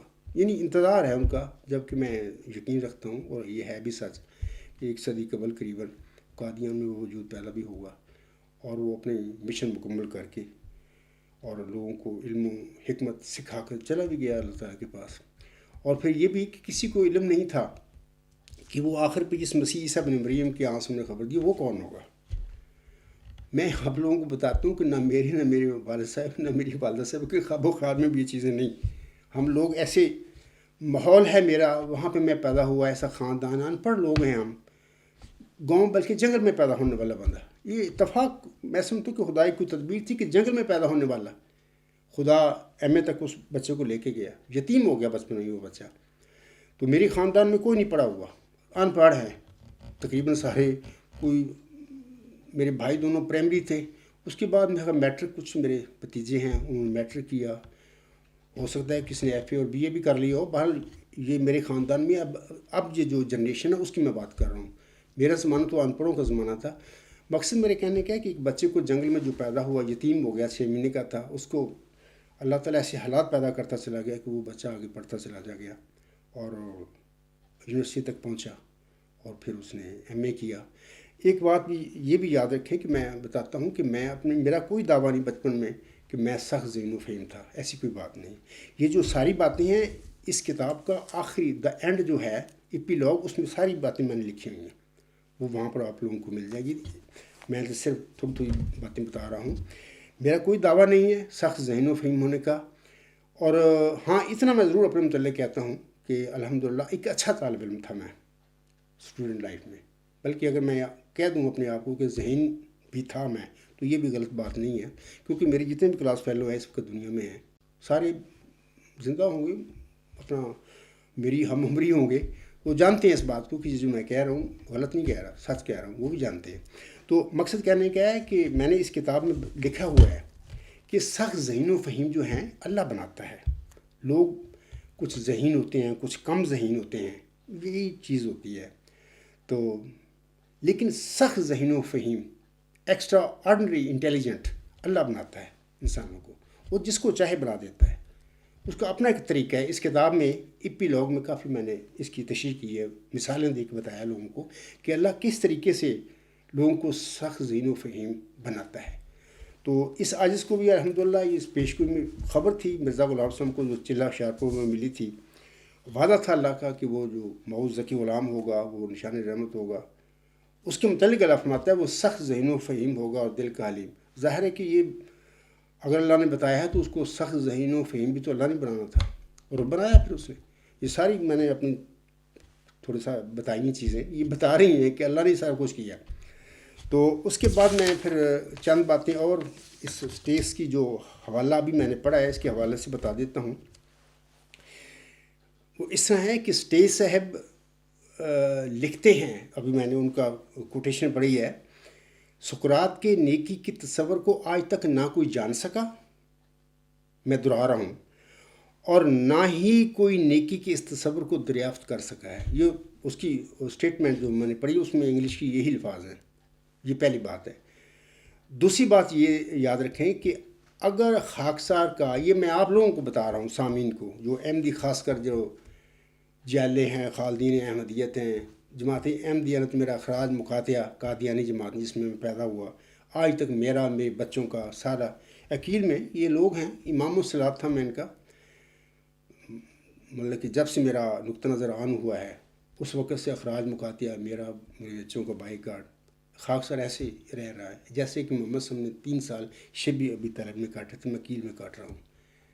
یعنی میرے لیے قادیانی جماعت نے کیل کو کوفہ بنا دیا جیسے کربلا میں ہوں. کیا قصور ہے؟ ایک بندہ اگر نقطہ نظر پیش کرتا ہے تو اس کا ڈٹ کر مقابلہ کرو، اس کو دلائل کے ساتھ. اگر وہ غلط بات کہہ رہا تو اس کو رد کر دو دلیل کے ساتھ. اخراج مقاطعہ سزائیں دینا، اس کا کیا توقع ہے؟ اسلام تو نہیں یہ کہتا. ہاں اگر کوئی سچ بات کہہ رہا ہے، وہ کتنا بھی بیچارہ وہ غریب ہے، مسکین ہے، وہ جیسا بھی ہے یار، اس کا تو معاملہ کوئی نہیں. اگر اللہ تعالیٰ کی طرف سے اس کو کوئی انعام مل گیا ہے تو یار اس کو مان لو. کہ اللہ سے لڑائی کیوں کرتے ہو؟ اللہ سے لڑائی کرنے والے آج تک کوئی کامیاب نہیں ہوا. تو ہاں یہ بات تھی، اگر میں نے نقطہ نظر پیش کیا تھا مرزا طاہر کے آگے پیش کیا تھا، اس نے زبان بندی کر دی میری اپنی زندگی میں. اس کے بعد وہ چلا گیا تو میرا نقطہ نظر میں باہر اللہ کی رضا کے ساتھ، اس کی مرضی کے ساتھ میں لے آیا alغلام.com کے ذریعے. فوراً میرا جنوری اور غالباً 2004 میں میرا خراج مقاطعہ. میں الزام یہ لگایا، یہ اپنا alغلام.com پر کوئی نیوز نمبر شروع میں 5-6 دیکھنا، وہاں پر میرا خراج کا میل ہو یال کا لکھا ہوا ہے وہاں پہ خط. یہ مجھے پر الزام لگایا کہ میں فساد پھیلا رہا ہوں. دیکھو یار، انا للہ و انا الیہ راجعون. ایک بندے کو میں یقین رکھتا ہوں، میں سچا ہوں، اللہ کا ایک فضل میرے شامل حال ہو گیا، اور مرزا صاحب علیہ السلام کی دعائیں جا کے 40 سال وہ دعائیں کرتے رہے اللہ تعالیٰ کے حضور کہ اللہ ہمیں دے ہمیں دے ہمیں دے کوئی ایسا انسان جس سے دین اسلام فتح پا جائے اور آنسم کا جھنڈا دنیا میں لہرائے۔ وہ اللہ نے پھر وعدہ کیا کہ میں دوں گا ایک نشان رحمتی کے ذکر غلام تجھے۔ یار وہ اگر جماعتی احمدیہ میں اللہ تعالیٰ نے کسی غریب مسکین کے وجود میں یہ چیز پوری کر دیا، یار تم کو تکلیف کیا ہے؟ تم کیا مسلمان ہو؟ تمہارا تقویٰ تمہاری نیک نیتی کہاں گئی؟ اگر وہ غلط بیانی کر رہا ہے بندہ دعوے دار، اس کو ڈٹ کے اس کا مقابلہ کرو، اس کو دلائل کے ساتھ جھٹلا کے دو، اس کے نظریے کو جھٹلا دو، اس کے دعوے کو جھٹلا دو۔ اخراج، مقاطعہ، زبان بندی، یہ کیا ہے یار؟ یہ تو مطلب کہ یہودیوں والی حرکتیں ہیں، فرعونیوں والی حرکتیں ہیں، ابو جہل جیسے کام ہیں جو اس نے ظلم کیے تھے اسلام پر، مومنوں پر۔ تو اگر وہ سچا ہے تو یار پھر اس کو مان لو۔ یار تمہارا کیا بگڑتا ہے کہ ایک بندہ ہے، اللہ تعالیٰ نے اس کو فیض اپنا دے دیا، بخش دیا، اس کے اوپر رحمت کی چادر لپیٹ دی، اس کو علم بخش دیا۔ اور بلکہ اکثر میں یہ کہا کرتا ہوں کہ مرزا غلام صاحب نے اسی پیشگوئی کی وجہ سے، وہ اس بندے کے متعلق ہی ہے، وہ مرزا صاحب نے فرمایا ہوا کہ میرے فرقے کے لوگ علم اور معرفت میں اس قدر کمال حاصل کریں گے کہ وہ اپنی سچائی کے نور، دلائل اور نشانے کے روح سے سب کا منہ بند کر دیں گے۔ یار تمہاری جماعت میں کوئی اگر ایسا کوئی برکت یافتہ، میرا صاحب کی برکت پانے والا، آنسوں کی برکت پانے والا کوئی بندہ پیدا ہو گیا ہے اور اس کو یہ ایسا علم مل گیا ہے، وہ بتا رہا ہے کہ اللہ نے مجھے دے دیا ہے، تو یار جو دنیا میں اسلام کے مخالفین کو منہ بند کرنے والا اپنے غیروں کے، تم اس سے کیا کرتے پھر رہے ہو؟ تمہیں تو چاہیے کہ اس سے پیار کرو، اس کی حوصلہ افزائی کرو، نہ کہ اس کو اخراج، مقاطعہ اور اس کے اہل و عیال کی مقاطعہ اور اس کو سزائیں نازل کر دو۔ تو یہ دیکھیں، یہ حرکتیں اسلام میں نہیں ہے جائز، مسلمانوں کے یہ کام نہیں ہوتے۔ مسلمان وہ جو مسلمان ہوتے ہیں، میں ان کی بات کر رہا ہوں، میں نام کے مسلمانوں کی بات نہیں کر رہا، یا نام کے احمدی۔ میں سمجھتا ہوں کہ یہ کیا ہے، یہ عام احمدی جو بیچارے ہیں، میں ان سے بھی کہوں گا یار تم سوئے ہوئے ہو۔ ایک بندہ تم میں پیدا ہوا، وہ ثبوت کے ساتھ اپنا اللہ کا فضل لے کے ہاتھ میں لے کے پھر رہا ہے، اور تمہارا نظام کے جو عہدیدار ہیں، یہ سارے ہیں لوگ قائدین ہیں، اس کو اخراج مقاطع کر کے بیٹھے ہوئے 20 سال کا زمانہ اتنا ہو گیا ہے۔ یا تمہیں سوئے ہوئے ہو، تمہیں پتہ نہیں ہے کہ ایک بندے کے ساتھ اتنا ظلم ہو گیا، تمہارے سامنے ہو گیا ہے، اور کیل کے سارے لوگ جانتے ہیں اس بات کو۔ کیا وہ انسان نہیں؟ کیا ان میں تقویٰ نہیں؟ کیا ان میں عقل نہیں؟ کیا وہ سمجھتے نہیں کہ ہم نے مرنا؟ یہ کیا ہوگا پھر اگر وہ بندہ سچ ہے؟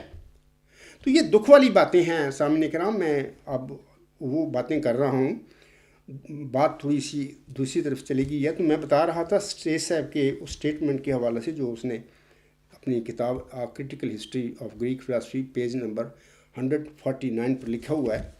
تو میں یہ کہہ رہا ہوں کہ اگر خاکسار کا الہی نظریہ ورچوئس گاڈ سچ ثابت ہوتا ہے، یعنی ان چیلنجبل دنیا میں ثابت ہو جاتا ہے، تو پھر جو انسان یہ ناممکن علمی کام کر دیتا ہے، میں اپنے احمدی بہنوں، بھائیوں، بزرگوں یا قادیانی جماعت کے جو نمبردار ہیں، قائدین ہیں، ارباب و اختیار ہیں، یا اس طرح لاہور جماعت کے ہیں، میں ان سب سے کہتا ہوں، تو پھر جو انسان یہ ناممکن علمی کام کر دیتا ہے، تو پھر اس انسان کے سخت ذہین و فہیم ہونے میں کیا شک ہو سکتا ہے؟ میں نے پورا اسٹیج صاحب کو وہ حوالہ پڑھ دیا ہے، اس نے خود کہا ہے، وہ عام بندہ تو ہے ہی نہیں جو 1920 میں یہ باتیں لکھ رہا ہے، اور 1920 سے لے کر آج تک میری اپنی ریسرچ سے کوئی بندہ دنیا میں میرے علاوہ کوئی ایسا بندہ نہیں ہے جو سقراط کے نیکی کے تصور کے متعلق جس نے بیان کیا ہو اور دنیا کو اس نے لاجواب کر دی ہو، اس عجز کے علاوہ کوئی بندہ نہیں۔ تو میں پھر سامعین کو کہتا ہوں کہ تو پھر اس انسان کے سخت ذہن و فہیم ہونے میں کیا شک ہو سکتا ہے، یا کیا شک رہ جاتا ہے؟ آپ خود فیصلہ کریں، دیکھیں یہ کیا کہ آپ کے جو ارباب و اختیار ہیں، یہ جو قائدین ہیں، میں تو اس کو بلائے قادیان کہتا ہوں، اور اکثر میں اپنے لیکچروں میں بتاتا ہوں کہ باقی سچ ہے، میں جو جھوٹ نہیں، میں سچ کہہ رہا ہوں، اللہ کی طرف سے علم مجھے ملا ہے کہ یہ بلائے قادیان ہیں جو خلیفہ بن کر بیٹھے ہوئے ہیں۔ تو آپ دیکھیں پھر یہ کیا ایک تم سب کے سامنے دیکھیں نا، ہمارے 1500 سال پہلے حضرت محمد مصطفیٰ احمد مجتبیٰ صلی اللہ علیہ وسلم کا جو نواسہ تھا حضرت امام حسین، اس کے ساتھ کربلا میں کیا کیا یزید پلید نے۔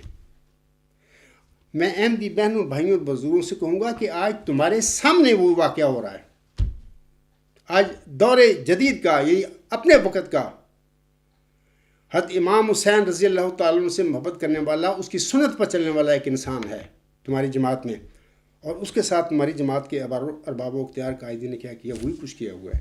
صرف یہ ہے کہ اس کو تو ذبح اس کی ساری وہ آل کو کر دیا۔ یہاں پر یہ میرے ساتھ، میرے بچوں کے ساتھ یہ کر نہیں سکتے۔ اگر ان کے اختیار میں ہوتا، میں ربا میں ہوتا، تو میرے ساتھ وہی کچھ ہوتا جو حضرت امام حسین رضی اللہ تعالیٰ عنہ کے ساتھ کربلا میں یزید اور کی فوج نے کیا تھا۔ میرے ساتھ بھی یہی کرتے ہیں لوگ، لیکن یہاں پر یہ کر نہیں سکتے۔ اللہ نے مجھے بڑی تدبیر کے ساتھ لے آیا۔ اللہ کو علم تھا یہ کیا آئندہ ہونے والا ہے، اور اس طرح اللہ نے مجھے ان کی شر سے بچا لیا۔ تو میں کہہ رہا ہوں کہ یہ جو ورچوئس گارڈ ہے، یہ الہامی الفاظ ہیں۔ اکثر مجھ سے سوال کرتے ہیں جمبا صاحب الہام الہام الہام، میں ان سے کہوں گا یہ ورچوئس گارڈ کی الہام ہے، اور یہ الہام یہ پڑھ لو، یہ تم ان برداشت کر لو، باقی الہام اسی جمبا صاحب نے کی کرنے ہیں۔ اس کتاب کو میں نے روح القدس کی مدد سے لکھا ہے۔ بعض الفاظ سارے الہامی ہیں، مساطر، سپریم الٹیمیٹ یونیورسل ٹروتھ، یہ سارے الہامی الفاظ ہیں۔ فیسز آف ورچو الہامی الفاظ ہیں، اور اس میں بہت سارے اس میں عنوان جو ہیں وہ سارے الہامی ہیں۔ مجھے تو پتہ نہیں، میں تو فلسفے کا طالب علم نہیں رہا، اور اللہ کی تائید سے، اس کی روح القدس کی اپنے شامل حال ہونے کی وجہ سے میں نے یہ سارا لکھا ہے۔ اور میں وہ جو میرے ساتھ الہاموں کی باتیں کرتی ہوں، اور تم نے کیا الہام لینے ہیں؟ ایک بندہ کہتا ہے کہ اللہ کے فضل اور رحم کے ساتھ میں الہام الہی روح القدس کے ساتھ میں یہ لکھنے والا ہوں۔ اور یہ چیلنجنگ تھیری ہے ایک دنیا کے آگے، صرف احمدیوں کے آگے نہیں، غیر احمدی مسلمان جو ہے علماء ہیں وہ بھی آ جائیں، سائنٹسٹ آ جائیں، ایتھیسٹ آ جائیں، عیسائی آ جائیں، جو بھی چاہیں آ جائیں۔ یہ نظریہ جو اس ایسی ذات کے متعلق ہے کہ جس ذات باری تعالیٰ کے متعلق ہر انسان کا کسی نہ کسی رنگ میں تعلق ہوتا ہے۔ عیسائیوں ان کو بھی خدا ہے پر ایمان ہے، مسلمانوں کو بھی ہے، اور یہودیوں کا بھی ہے۔ ہر مذاہب میں ہر جگہ پر ایسے لوگ ہوتے ہیں جو خدا کو نہیں مانتے، ان کا بھی ایک لحاظ سے اس میرے اس کانسیپٹ کے ساتھ، یہ ڈیوائن تھیوری کے ساتھ تعلق ہے۔ وہ اس طرح کہ وہ ثابت کر کے دکھا دیں کہ جمبا صاحب نے جو لکھا ہے وہ غلط ہے، اس کی حقیقت ہی کوئی نہیں، تو ان کا تو ثابت ہو گیا۔ پھر میں منہ مانگا انشاءاللہ انعام دوں گا ایسے لوگوں کو بھی، لیکن میدان میں آئیں۔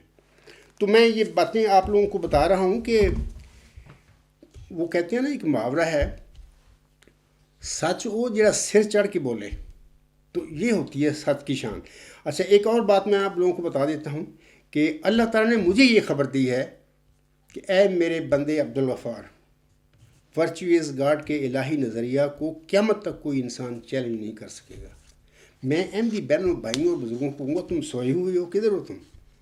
اپنی ارباب و اختیار، اپنے قائدین سے کہتے نہیں کہ یہ بندہ عبدالغفار جمبا کیا باتیں کر رہا ہے، اور ممبر رسول پر کھڑے ہو کر کر رہا ہے، اور آج نہیں کر رہا، 20 سال عرصہ سے وہ کر رہا ہے۔ کیا یہ تم پتہ نہیں ہے کہ ہم نے مرنا بھی ہے، اللہ کے پاس بھی جانا ہے؟ وہاں پر اگر سوال ہوگا تو پھر کیا جواب دو گے؟ اللہ نے یہی سوال کر دیا کہ اس بندے نے تو 20 سال میں بلاتا رہا ہے۔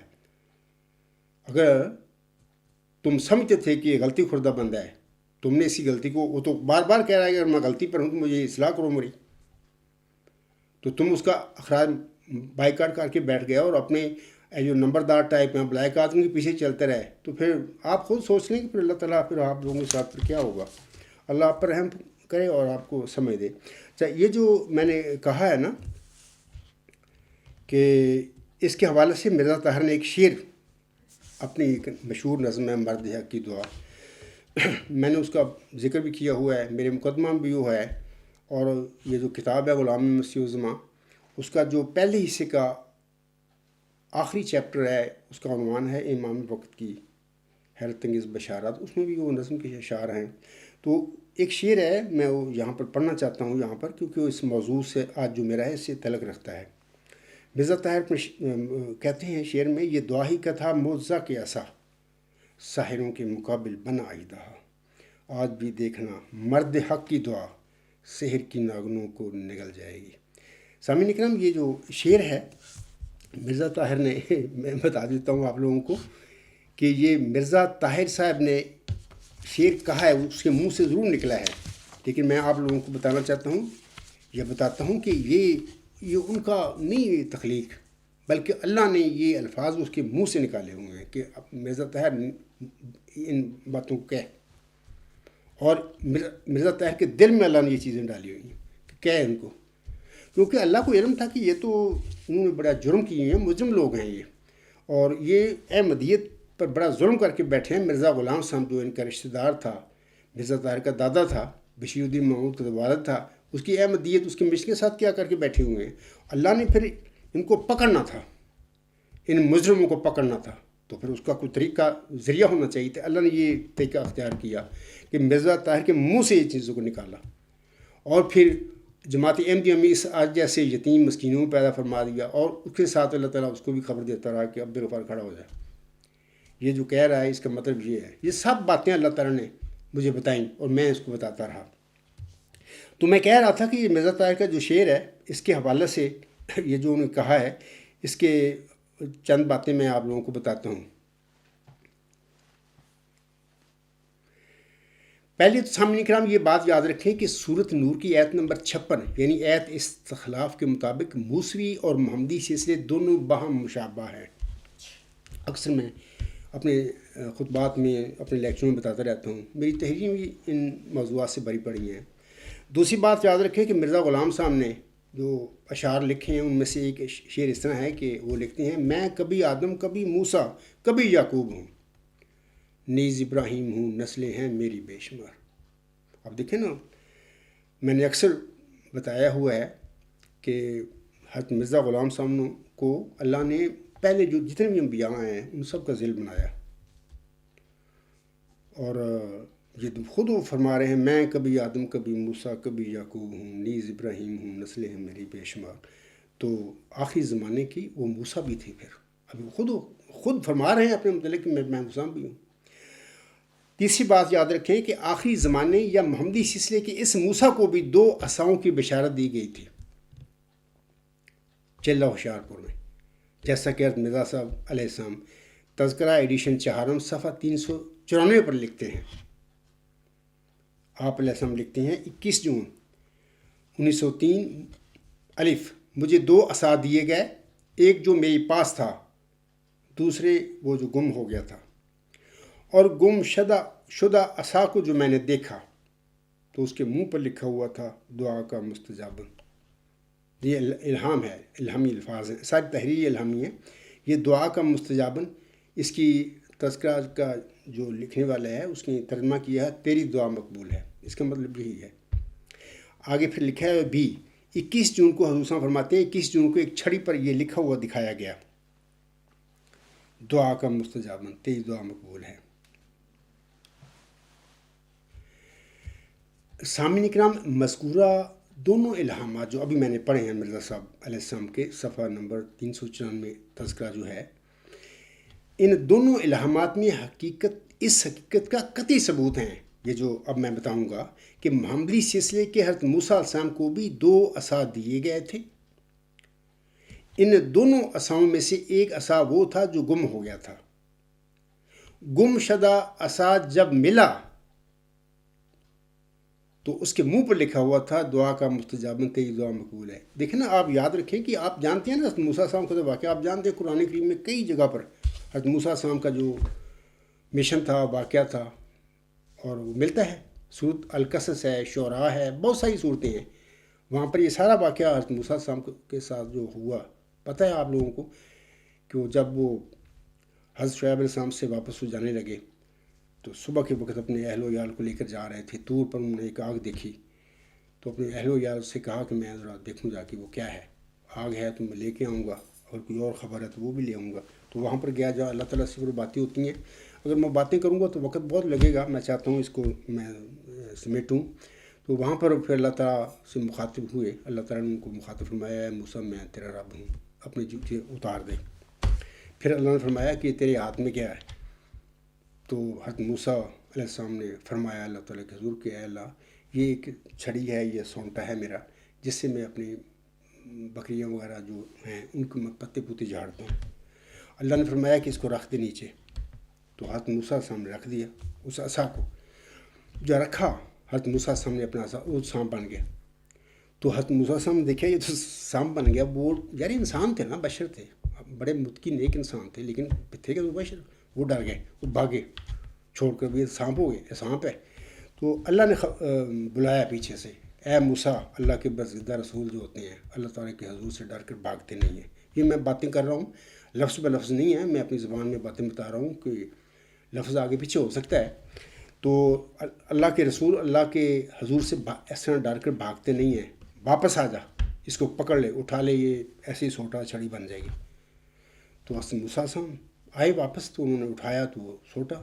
پھر اللہ نے فرمایا کہ موسیٰ، اے موسیٰ تو فرعون کے پاس جا. حضرت موسیٰ صاحب نے وہاں پر فرمایا کہ اے اللہ، وہ تو بڑا باغی ہے فرعون، تو میں بھی ادھر آ گیا ہوں کیونکہ مجھے بھی انہوں نے قتل کر دینا تھا، تو بڑا ظلم کیا ہے بنی اسرائیل پر اس نے. تو پھر اللہ نے فرمایا کہ آپ ایسے کریں، تو میرا رسول ہے، نبی ہے، تو جا فرعون کے پاس اور اس کو کہو کہ بنی اسرائیل کو آزاد کر دے. حضرت موسیٰ صاحب نے فرمایا کہ میں فصیح البیان نہیں ہوں، کہ یعنی میں فلوئنٹلی میں بات نہیں کر سکتا، اتنا زیادہ فصیح نہیں ہوں بولنے میں. تو میرا بھائی ہارون ہے، وہ فصیح ہے بہت زیادہ میرے سے، وہ بڑا بھائی تھا. تو اے اللہ میاں میرے ساتھ اس کو بھی شامل کر دے. اللہ نے فرمایا ٹھیک ہے، اوکے، وہ بھی تیرے ساتھ شامل ہے. یعنی اللہ تعالیٰ نے تابع نبی کے ساتھ کے لحاظ سے، رسول کے لحاظ سے وہ اس کے شامل کر دی. پھر دونوں گئے، لمبا واقعہ ہے. پھر وہاں پہ گئے فرعون کے دربار میں، وہاں پر پھر ڈٹ کے انہوں نے مقدمہ پیش کیا سارا، یہ چھوڑ دے ان کو. تو وہ بڑا ظالم تھا فرعون، مطلب جس میں پھٹے ہوئے بندے، وہ پھٹے ہوئے آدمی سی. ہر دور پھٹے ہوئے آدمی ہوتے ہیں. آج ساڑھے دور سے بڑے پھٹے ہوئے آج کل بھی ہے. تو یہ نہیں کہ وہ فرعون ہی پھٹے ہوئے تھا، آج کل بھی پھٹے ہوئے فرعون ٹائپ بندے لوگ ہیں، جماعت احمدیہ میں ہیں. تو بال اس نے پھر ایک تو وہاں پر ایک مناظرہ ہوتا ہے، وقت مقرر ہو جاتا ہے. تو وہاں پر وہ جو فرعون جو سارے اپنے ہوتے ہیں اس کے مولوی ٹائپ لوگ، مولوی میں ان کو کہوں گا کہ وہ زیادہ یا جادو کا فن جاننے والے، یا ان کو اکٹھا کیا اس نے. پھر وہ ایک مقام پر وہ اکٹھے ہو گئے. تو پھر اس وقت پھر وہ فرعون اس کے ہواری ساتھی بھی کھڑے تھے، جس کا جادوگر ہم کہہ سکتے ہیں. ادھر سے حضرت موسیٰ صاحب اپنے بھائی کے ساتھ بھی کھڑا تھا. تو انہوں نے کہا کہ آپ اپنا کرتب جو بھی کرنا کریں، لیکن موسیٰ صاحب نے فرمایا کہ آپ کریں پہلے. یہ جو ایسی باتیں ہیں قرآن کریم میں. تو انہوں نے اپنا وہ داؤ کھیلا، وہ جو بھی انہوں نے وہ چھڑیاں کوئی بنایا ہوا تھا، وہ انہیں وہ ہلنے شروع ہو گئی. اللہ موسیٰ ڈرا، وہاں پر یہ لفظ ہیں قرآن میں کہ یہ کیا ہو گیا ہے. لیکن اللہ نے الہام فرمایا موسیٰ صاحب کو کہ موسیٰ ڈر نہیں، اپنا سوٹا پھینک دے. تو اللہ کے اذن کے ساتھ، الہام کے ساتھ موسیٰ دے مارا سوٹا اپنا، وہ ان کا جادو ملیمیٹ ہو گیا سارے.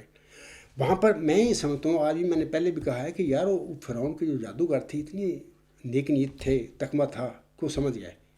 انہوں نے فوراً ہی کہہ دیا کہ ہم موسیٰ اور اس کے رب پر ایمان لاتے ہیں. حالانکہ فرعون اوپر ان کا مالک تھا، وہ بڑا جابر تھا، پھٹے ہوئے آدمی تھا، نہیں ڈرے اس سے.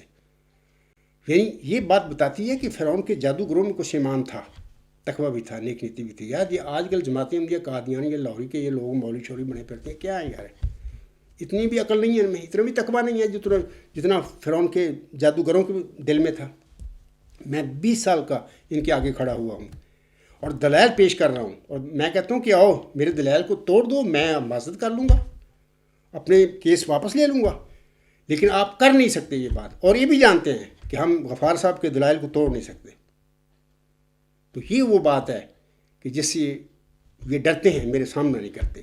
تو بات یہ ہے کہ ان کو چاہیے کہ سامنا کر لیں. اگر یہ سمجھتے ہیں میں غلطی پر ہوں تو میری غلطی دور کر دیں، معاملہ جھگڑا ختم ہو جائے. تو اگر میں حق پر ہوں، اللہ کا فضل میرے شامل حال ہو گیا، اللہ نے مجھے اپنی رحمت کا نشان بنا لیا، تو یہ اللہ کا احسان ہے یار. اگر اللہ نے کسی بندے پر رحم کر دیا تو نے کیا لینا، تسی کی لو گے؟ میرا مقابلہ کر کے کی کرو گے دنیا میں؟ تسی اپنی آپ کو برباد کر رہے ہو تسی لوگ. تو اس واسطے میں کہوں گا کہ اے جماعت احمدیہ قادیان یا لاہور کے مولویوں، اتنا تو تقویٰ شو کرو، نیک نیتی شو کرو جتنی کہ فرعون کے جو جادوگروں میں تھی. کہ جب انہوں نے دیکھا کہ یہ جو ہمارا جادو تھا وہ سارا موسیٰ سامنے ختم کر دیا، ظاہر ہے اس کے پاس کچھ طاقت ہے، اس کے ساتھ اس کا رابطہ ہے، جس کے حکم پر اس نے سب کچھ کر دیا. تو انہوں نے فوراً مان لیا ہے. تو میں دور حاضر کے قادیانی یا لاہوری مولوی شوریوں ارباب اختیاروں میں کہوں گا بھی تواڈے جڑے ہیں نا لاہوری امیر ہے یا قادیانی نمبردار خلیفہ، انہیں تو مفادات ہیں کچھ، یا بڑے کچھ لوگ ہوں گے دونوں جماعتوں میں، ان کے مفادات ہوں گے، مال آگا سارا کچھ ہے، ان کو غلامی ان کی لوگ کر رہے ہیں. تو چلو عام احمدی اور لاہوری جماعت میں ہیں یا قادیان، ان کا کیا ہے یار، وہ تو تم تو نہ کرو، تم تو چندے دینے بھی تھک گئے. تسی تو 48 تک چندے دے رہے ہیں قادیانی جماعت سے. لاہوریوں بھی یہی کام ہونا. مقصد یہ کہ تہاڈا کیا اس جماعت ہے گا، تم تو انہوں نے غلام بنایا ہے. تم تو چاہیے کہ غیرت کرو، ان کو کھڑے کرو میرے مقابلے میں، لاؤ ان کو کہ غفار صاحب آزاد میدان میں، اور ان کو بھی آؤ، فیصلہ ہو جائے. تو لیکن باہر آنے کے لیے تیار نہیں ہے. تو میں یہ ضمنی باتیں تھیں. میں نے کہا ہے کہ مذکورہ دونوں الہامات میں اس حقیقت کا قطعی ثبوت ہے کہ محمدی سلسلے کے حضرت موسیٰ علیہ السلام کو بھی 2 عصا دیے گئے تھے. میں مرزا صاحب طاہر کے شعر کی باتیں اب وہ کر رہا ہوں دوبارہ، جو میں چھوڑ دی تھیں. ان دونوں عصاؤں میں سے ایک عصا وہ تھا جو گم ہو گیا تھا، اور گم شدہ عصا جب ملا تو اس کے منہ پہ لکھا ہوتا دعا کا مستجابن. دیکھیں یہ گم شدہ عصا یہ 2 جو وجود ہیں نا، یہ چلہ ہوشیارپور میں جو وجود 2 نشان ملے تھے مرزا غلام صاحب کو، یہ ان کا یہاں پر ذکر ہے. یہ دونوں وہ عصا اللہ نے فرمایا یہاں پر. مثلا اللہ فرماتا ہے اس پیشگوئی میں کہ سو تجھے بشارت ہو کہ وزی اور پاک لڑکا تجھے دیا جائے گا. سٹاپ. آگے اللہ فرماتا ہے ایک ذکی غلام تجھے ملے گا. سٹاپ. غلام کے آگے مرزا صاحب لڑکا لکھتے ہیں لفظ، غلام ہے، الہام غلام ہے، ذکی غلام. تو میرا صاحب وہ سمجھتے ہیں کہ لڑکا ہوگا میرا، وہ لڑکا ہے، یعنی انسان تھے، بشر تھے، بارہا تشریح کر چکا ہوں. انہوں نے لڑکا لکھا جبکہ وہ لڑکا نہیں تھا، وہ روحانی فرزند ہے ان کا. تو یہ 2 وجود ہیں. لیکن یاد رکھیں کہ یہ دونوں وجود ہی یہ جو الہام یہاں لکھا ہے نا مرزا صاحب نے، مجھے 2 عصا دیے گئے، یہ دونوں وہ عصا ہیں، یہ دونوں نشان ہیں. ہاں یہ یاد رکھیں کہ مرکزی کردار، مرکزی وجود جو ہے جس کے حوالے سے یہ پیشگوئی مرزا صاحب پر نازل ہوئی، وہ ذکی غلام ہے، وہ موجود لڑکا نہیں ہے. جیسے کہ اللہ فرماتا ہے شروع میں تجھے ایک رحمت کا نشان دیتا ہوں اسی کے موافق جو تو نے مجھ سے مانگا. تو یہی رحمت کا نشان. یہ آگے پھر اس کو اللہ فرماتا ہے یہ ذکی غلام ہے. اسی کے حوالے سے وہ سخت ذہن و فہیم و دل کا علیم و علوم ظاہری و باطنی سے پر کیا جائے گا، اور وہ 3 کو 4 کرنے والا ہوگا. دشمبہ ہے مبارک دشمبہ، فرزند دلبند گرامی ارجمند، مظہر الاول والآخر مظہر الک والعلا کان اللہ نزل من السماء. آگے پھر اللہ اس کی پھر صفات بتاتا ہے کہ وہ زمین کے کناروں تک شہرت پائے گا اور قومیں اس سے برکت کہیں گی. تو یہ بہت ساری باتیں ہیں، ہم اس میں اپنی روح ڈالیں گے تو وغیرہ وغیرہ. وسیعوں کی رستگاری کا موضوع بنے گا. وہ ساری پیشگوئی ہے، اس وقت میری ہے، میں وہ چاہتا ہوں کہ وقت بچاؤں. تو واقعانہ امرن مقضیہ یہاں تک یہ پیشگوئی چلتی ہے. آپ سورۃ مریم پڑھیں، وہاں پر ذکی غلام جو موسی تھا اس کے متعلق پڑھیں، یہ ساری نشانی ہوتے، اس کا معاملہ بھی وہ واقعانہ امرن مقضیہ یہ یہاں پر ختم ہو جاتا ہے. تو ایک لحاظ سے یہ جو امت محمدیہ میں جس مسیح عیسیٰ ابن مریم کے یہاں سے امت کو خبر دی ہے، وہ موعود مسیح عیسیٰ ابن مریم، وہ موعود ذکی غلام دراصل موسی ذکی غلام، موسی مسیح عیسیٰ ابن مریم کا وہ ذیل ہے، اس کا مثیل ہے. تو یہ 2 نشان سمجھ آ گئی ہوگی کہ 2 نشان وہ تھے، اور ایک نشان وہ جو گم ہو گیا. گم ہونے سے مراد یہ ہے کہ اس کی پیشگوئی پر، اس سے متعلقہ مین کی پیشگوئی پر وہ لڑکا قبضہ کر کے بیٹھ گیا. ایسے ہی ہے نا کہ کسی کو آپ کنویں میں کاٹ دیں، نظروں سے غائب کر دیں. تو ایسی اس غلام کے ساتھ، ذکی غلام کے ساتھ اس لڑکے نے کیا، وہ گم ہو گیا. اب لوگوں کو تو پتہ ہی نہیں، لوگوں تو مسلم موت کی مناتے رہتے ہیں، ان کو تو ذکی غلام کا نشان کو پتہ ہی نہیں ہے. یہ تو میرے دعوے کے ساتھ اب لوگوں کو پتہ لگے کہ ذکی غلام بھی کوئی ہے، یہ بھی خبر ہے میرا سامنے دیتی ہے. یہ ہے وہ اس لڑکے نے جو زیادتیاں اور جرم کیے اس ذکی غلام کے ساتھ، مرزا غلام صاحب کہ اس موعود ذکی غلام کے ساتھ، یا اللہ کا جو نشان رحمت ہے اس کے ساتھ. تو اس طرح ایسا کر دیا گیا کہ جیسے وہ گم ہو گیا. یعنی وہ اس کے مرض جو ہوتا ہے نا، وہی وہ اس کو ختم کر دیا. تو لوگ سمجھ گئے کہ پیشگوئی پوری ہوگی مرزا بشیر الدین محمود. جبکہ پھر پوری کی کہاں ہوئی ہے، وہ تو ایک ضمنی پیشگوئی ہے لڑکے کی. مین پیشگوئی تو ذکی غلام نشان رحمت کی ہے، اس کے متعلق یہ پیشگوئی نازل ہوئی تھی مرزا صاحب علیہ السلام پر. اور وہ ذکی غلام ہی ہے جو دین اسلام کی فتح اور غلبے کے موجب بننا ہے، جس نے دین مصطفیٰ وسلم کا جھنڈا دنیا میں لہرانا، وہ ذکی غلام ہے، وہ مسیح عیسیٰ ابن مریم ہے، وہ کلمۃ اللہ ہے. تو یہ باتیں امید ہے آپ کو سمجھ آ گئی ہوگی کہ وہ 2 غلام جو تھے مرزا صاحب نے فرمائے ہیں، یا جو مرزا طاہر احمد جو اپنے شعر میں کہہ رہا ہے نا، یہ دعا ہی کا تھا موزہ کے عصا ساحروں کے مقابل بنائی تھا. یہ وہ موسیٰ علیہ السلام کے زمانے کی بات بتا رہے ہیں کہ ان کو ایک عصا دیا گیا، اور وہ جو فرعون کے بالمقابل وہ ہماری آئے، پھر وہ جو موزہ تھا، وہ عصا جو تھا دعا کے ساتھ وہ موزہ بن گیا، اژدہا بن گیا، سارا ملیا میٹ کر دیا اس نے جادوگروں کا جو بھی ڈرامہ تھا۔ آگے پھر مرزا طاہر کہتے ہیں آج بھی دیکھنا، یعنی اب وہ دور حاضر کی بات پریزنٹ ٹائم بھی کر رہے ہیں کہ آج بھی دیکھنا مرد حق کی دعا۔ یہاں پر مرد حق کی دعا سے مراد وہ چلہ ہوشیارپور میں محمدی مریم مرزا غلام صاحب نے جو دعا مانگی تھی ان کی بات وہ کر رہے ہیں، یہ مرد حق کی دعا ہے۔ اس کی 40 روز دعائیں کیں اور پھر ان کو ملا، وعدہ میں دیا اللہ نے کہ میں تجھے ایک رحمت کا نشان دیتا ہوں اسی کے موافق جو تو نے مجھ سے مانگا۔ تو یہ وہ مین مرکزی کردار ہے، یہ وہ ذکی غلام ہے، اور اس کے حوالے سے مرزا طاہر کہہ رہے ہیں کہ آج بھی دیکھنا مرد حق کی دعا، یعنی وہ ذکی غلام، وہ نشان رحمت جو ہے سحر کی ناگنوں کو نگل جائے گا۔ تو سحر کی ناگنوں کو نگل جائے گا تو سمپل سی بات ہے، آگے میں کچھ بتاؤں گا کہ یہ جو فلسفہ ہے نا، یہ اب میں نے افلاطون کی بات بھی بتائی ہے اور ارسطو کی بتائی، یہ دونوں بہت بڑے ساحر تھے۔ جتنا میں پڑھا ہے کہ دنیا علم و حکمت کی دنیا، یونیورسٹیاں، یہ دونوں جو تھے شخص انہوں نے تقسیم کر دی۔ کچھ لوگ طلباء پرو پلاٹو ہو گئے، کچھ پرو ارسطوٹل ہو گئے، یعنی اس طریقے سے ڈیوائڈ ہو گئی دنیا میں، یعنی یہ دونوں ساحر تھے۔ آج تک میں یہ بھی ضمنی سی بات بتا دیتا ہوں کہ آج میں نے جو دیکھا ہے فلسفے کو، تھوڑا بہت دیکھا ہے میں تو ویسے تو لے مین ہوں فلسفے کا، جو میں نے دیکھا ہے کہ یہ جو گریک فلسفی ہے نا، یہ ارسطو کے بعد فلسفہ کی جو ترقی تھی ویسے رک گئی۔ آگے مطلب کہ جمع تفریح ہوئی ہے ان کی باتوں کی، مطلب کہ چربا کہہ لیں، باقی کوئی زیادہ خاص کوئی ترقی نہیں ہوئی علم و حکمت کی دنیا میں، کیونکہ ارسطو کا جو فلسفہ ہے وہ کافی انتہائی بلند مقام تک وہ بندہ لے گا۔ اس کے آگے اسلام ہی ہے، اسلام کا ہی کوئی نظریہ آ سکتا ہے اس کو جو پیچھے کر دے گا، باقی کوئی ایسا دنیا میں ایسا فلاسفر نہیں ہے جو آگے گیا ہو اس سے آگے۔ بڑے بڑے دور حاضر کے فلاسفر ہیں، یعنی ماڈرن فلاسفی ہے یہ سارے۔ اور یہ بھی یاد رکھیں کہ آپ لوگوں کو پتہ ہوگا کہ یہ گریک جو فلاسفی ہے یورپ والے نہیں جانتے تھے اس کو۔ بغداد میں پہلے عباسیوں کے دور میں یہ فلسفہ ان تک پہنچا، انہوں نے ٹرانسلیشن کی، انہوں نے بڑا کام کیا اس لحاظ سے، تو یہ وہاں سے ترجمہ ہو کے پھر یہ فلسفہ یورپ پر آیا ہے، گریک فلاسفی بھی۔ یہ تو لا علم تھے یہ لوگ، تو چرواہے تھے یہ ادھر جانور چرانے والے۔ پھر یہاں سے اب ظاہر ہے کہ آج کی دور جو ہے یہ یورپ کا دور ہے، آج پھر یہ سائنس اور علم و حکمت کافی آگے نکل گئے ہیں۔ تو یہ ضمنی سی باتیں ہیں کہ فلسفہ میں جو میں نے پڑھا ہے، ہو سکتا ہے اس میں کوئی غلطی بھی پیدا ہو جائے، کوئی ایسا نامی بندہ بھی آ جائے جو بتا دے کہ نہیں ارسطو کے بعد بھی اس سے زیادہ ڈیولپمنٹ فلسفہ میں ہوئی ہے۔ جب وہ مجھے کوئی دکھائے گا تو پھر میں مان لوں گا اپنی بات۔ فی الوقت جو میں نے دیکھا ہے، اسٹڈی کیا ہے، ارسطو کے بعد کوئی ایسی فلسفہ نہیں ملتا جو اس سے آگے نکلا ہو۔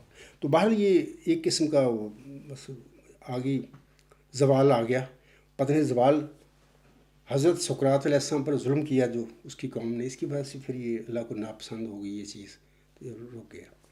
تو سامعین کرام، یہ جو میں نے آپ لوگوں کو بتائی ہیں کہ یہ جو مرزا طاہر صاحب اپنے مذکورہ شعر میں جس مرد حق کی دعا کا ذکر کر رہے ہیں، اس سے چلہ ہوشیارپور میں مانگی گئی دعا مراد ہے، اور یہ مرد حق کی دعا وہ موعود نشان رحمت یا وہ موعود ذکی غلام مسیح الزماں ہے جس کی حضور صلی اللہ علیہ وسلم کو اس اعلامی پیشگی میں بشارت دی گئی تھی۔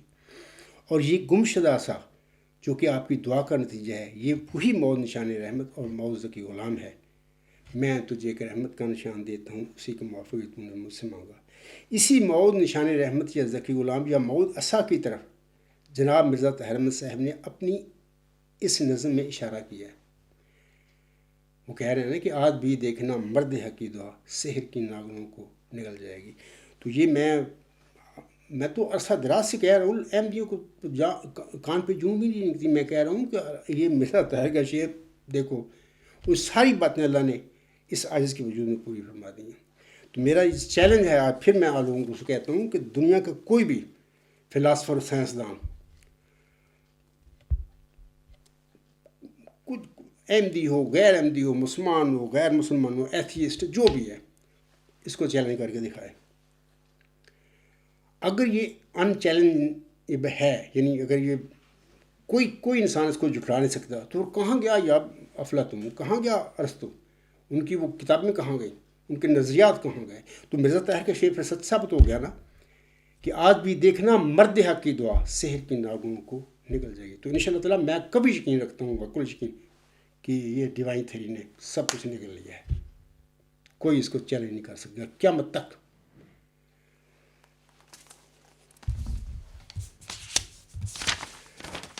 سامعین کرام، اب میں آخر پہ چند باتیں بتا کے اپنے لیکچر کو ختم کروں گا۔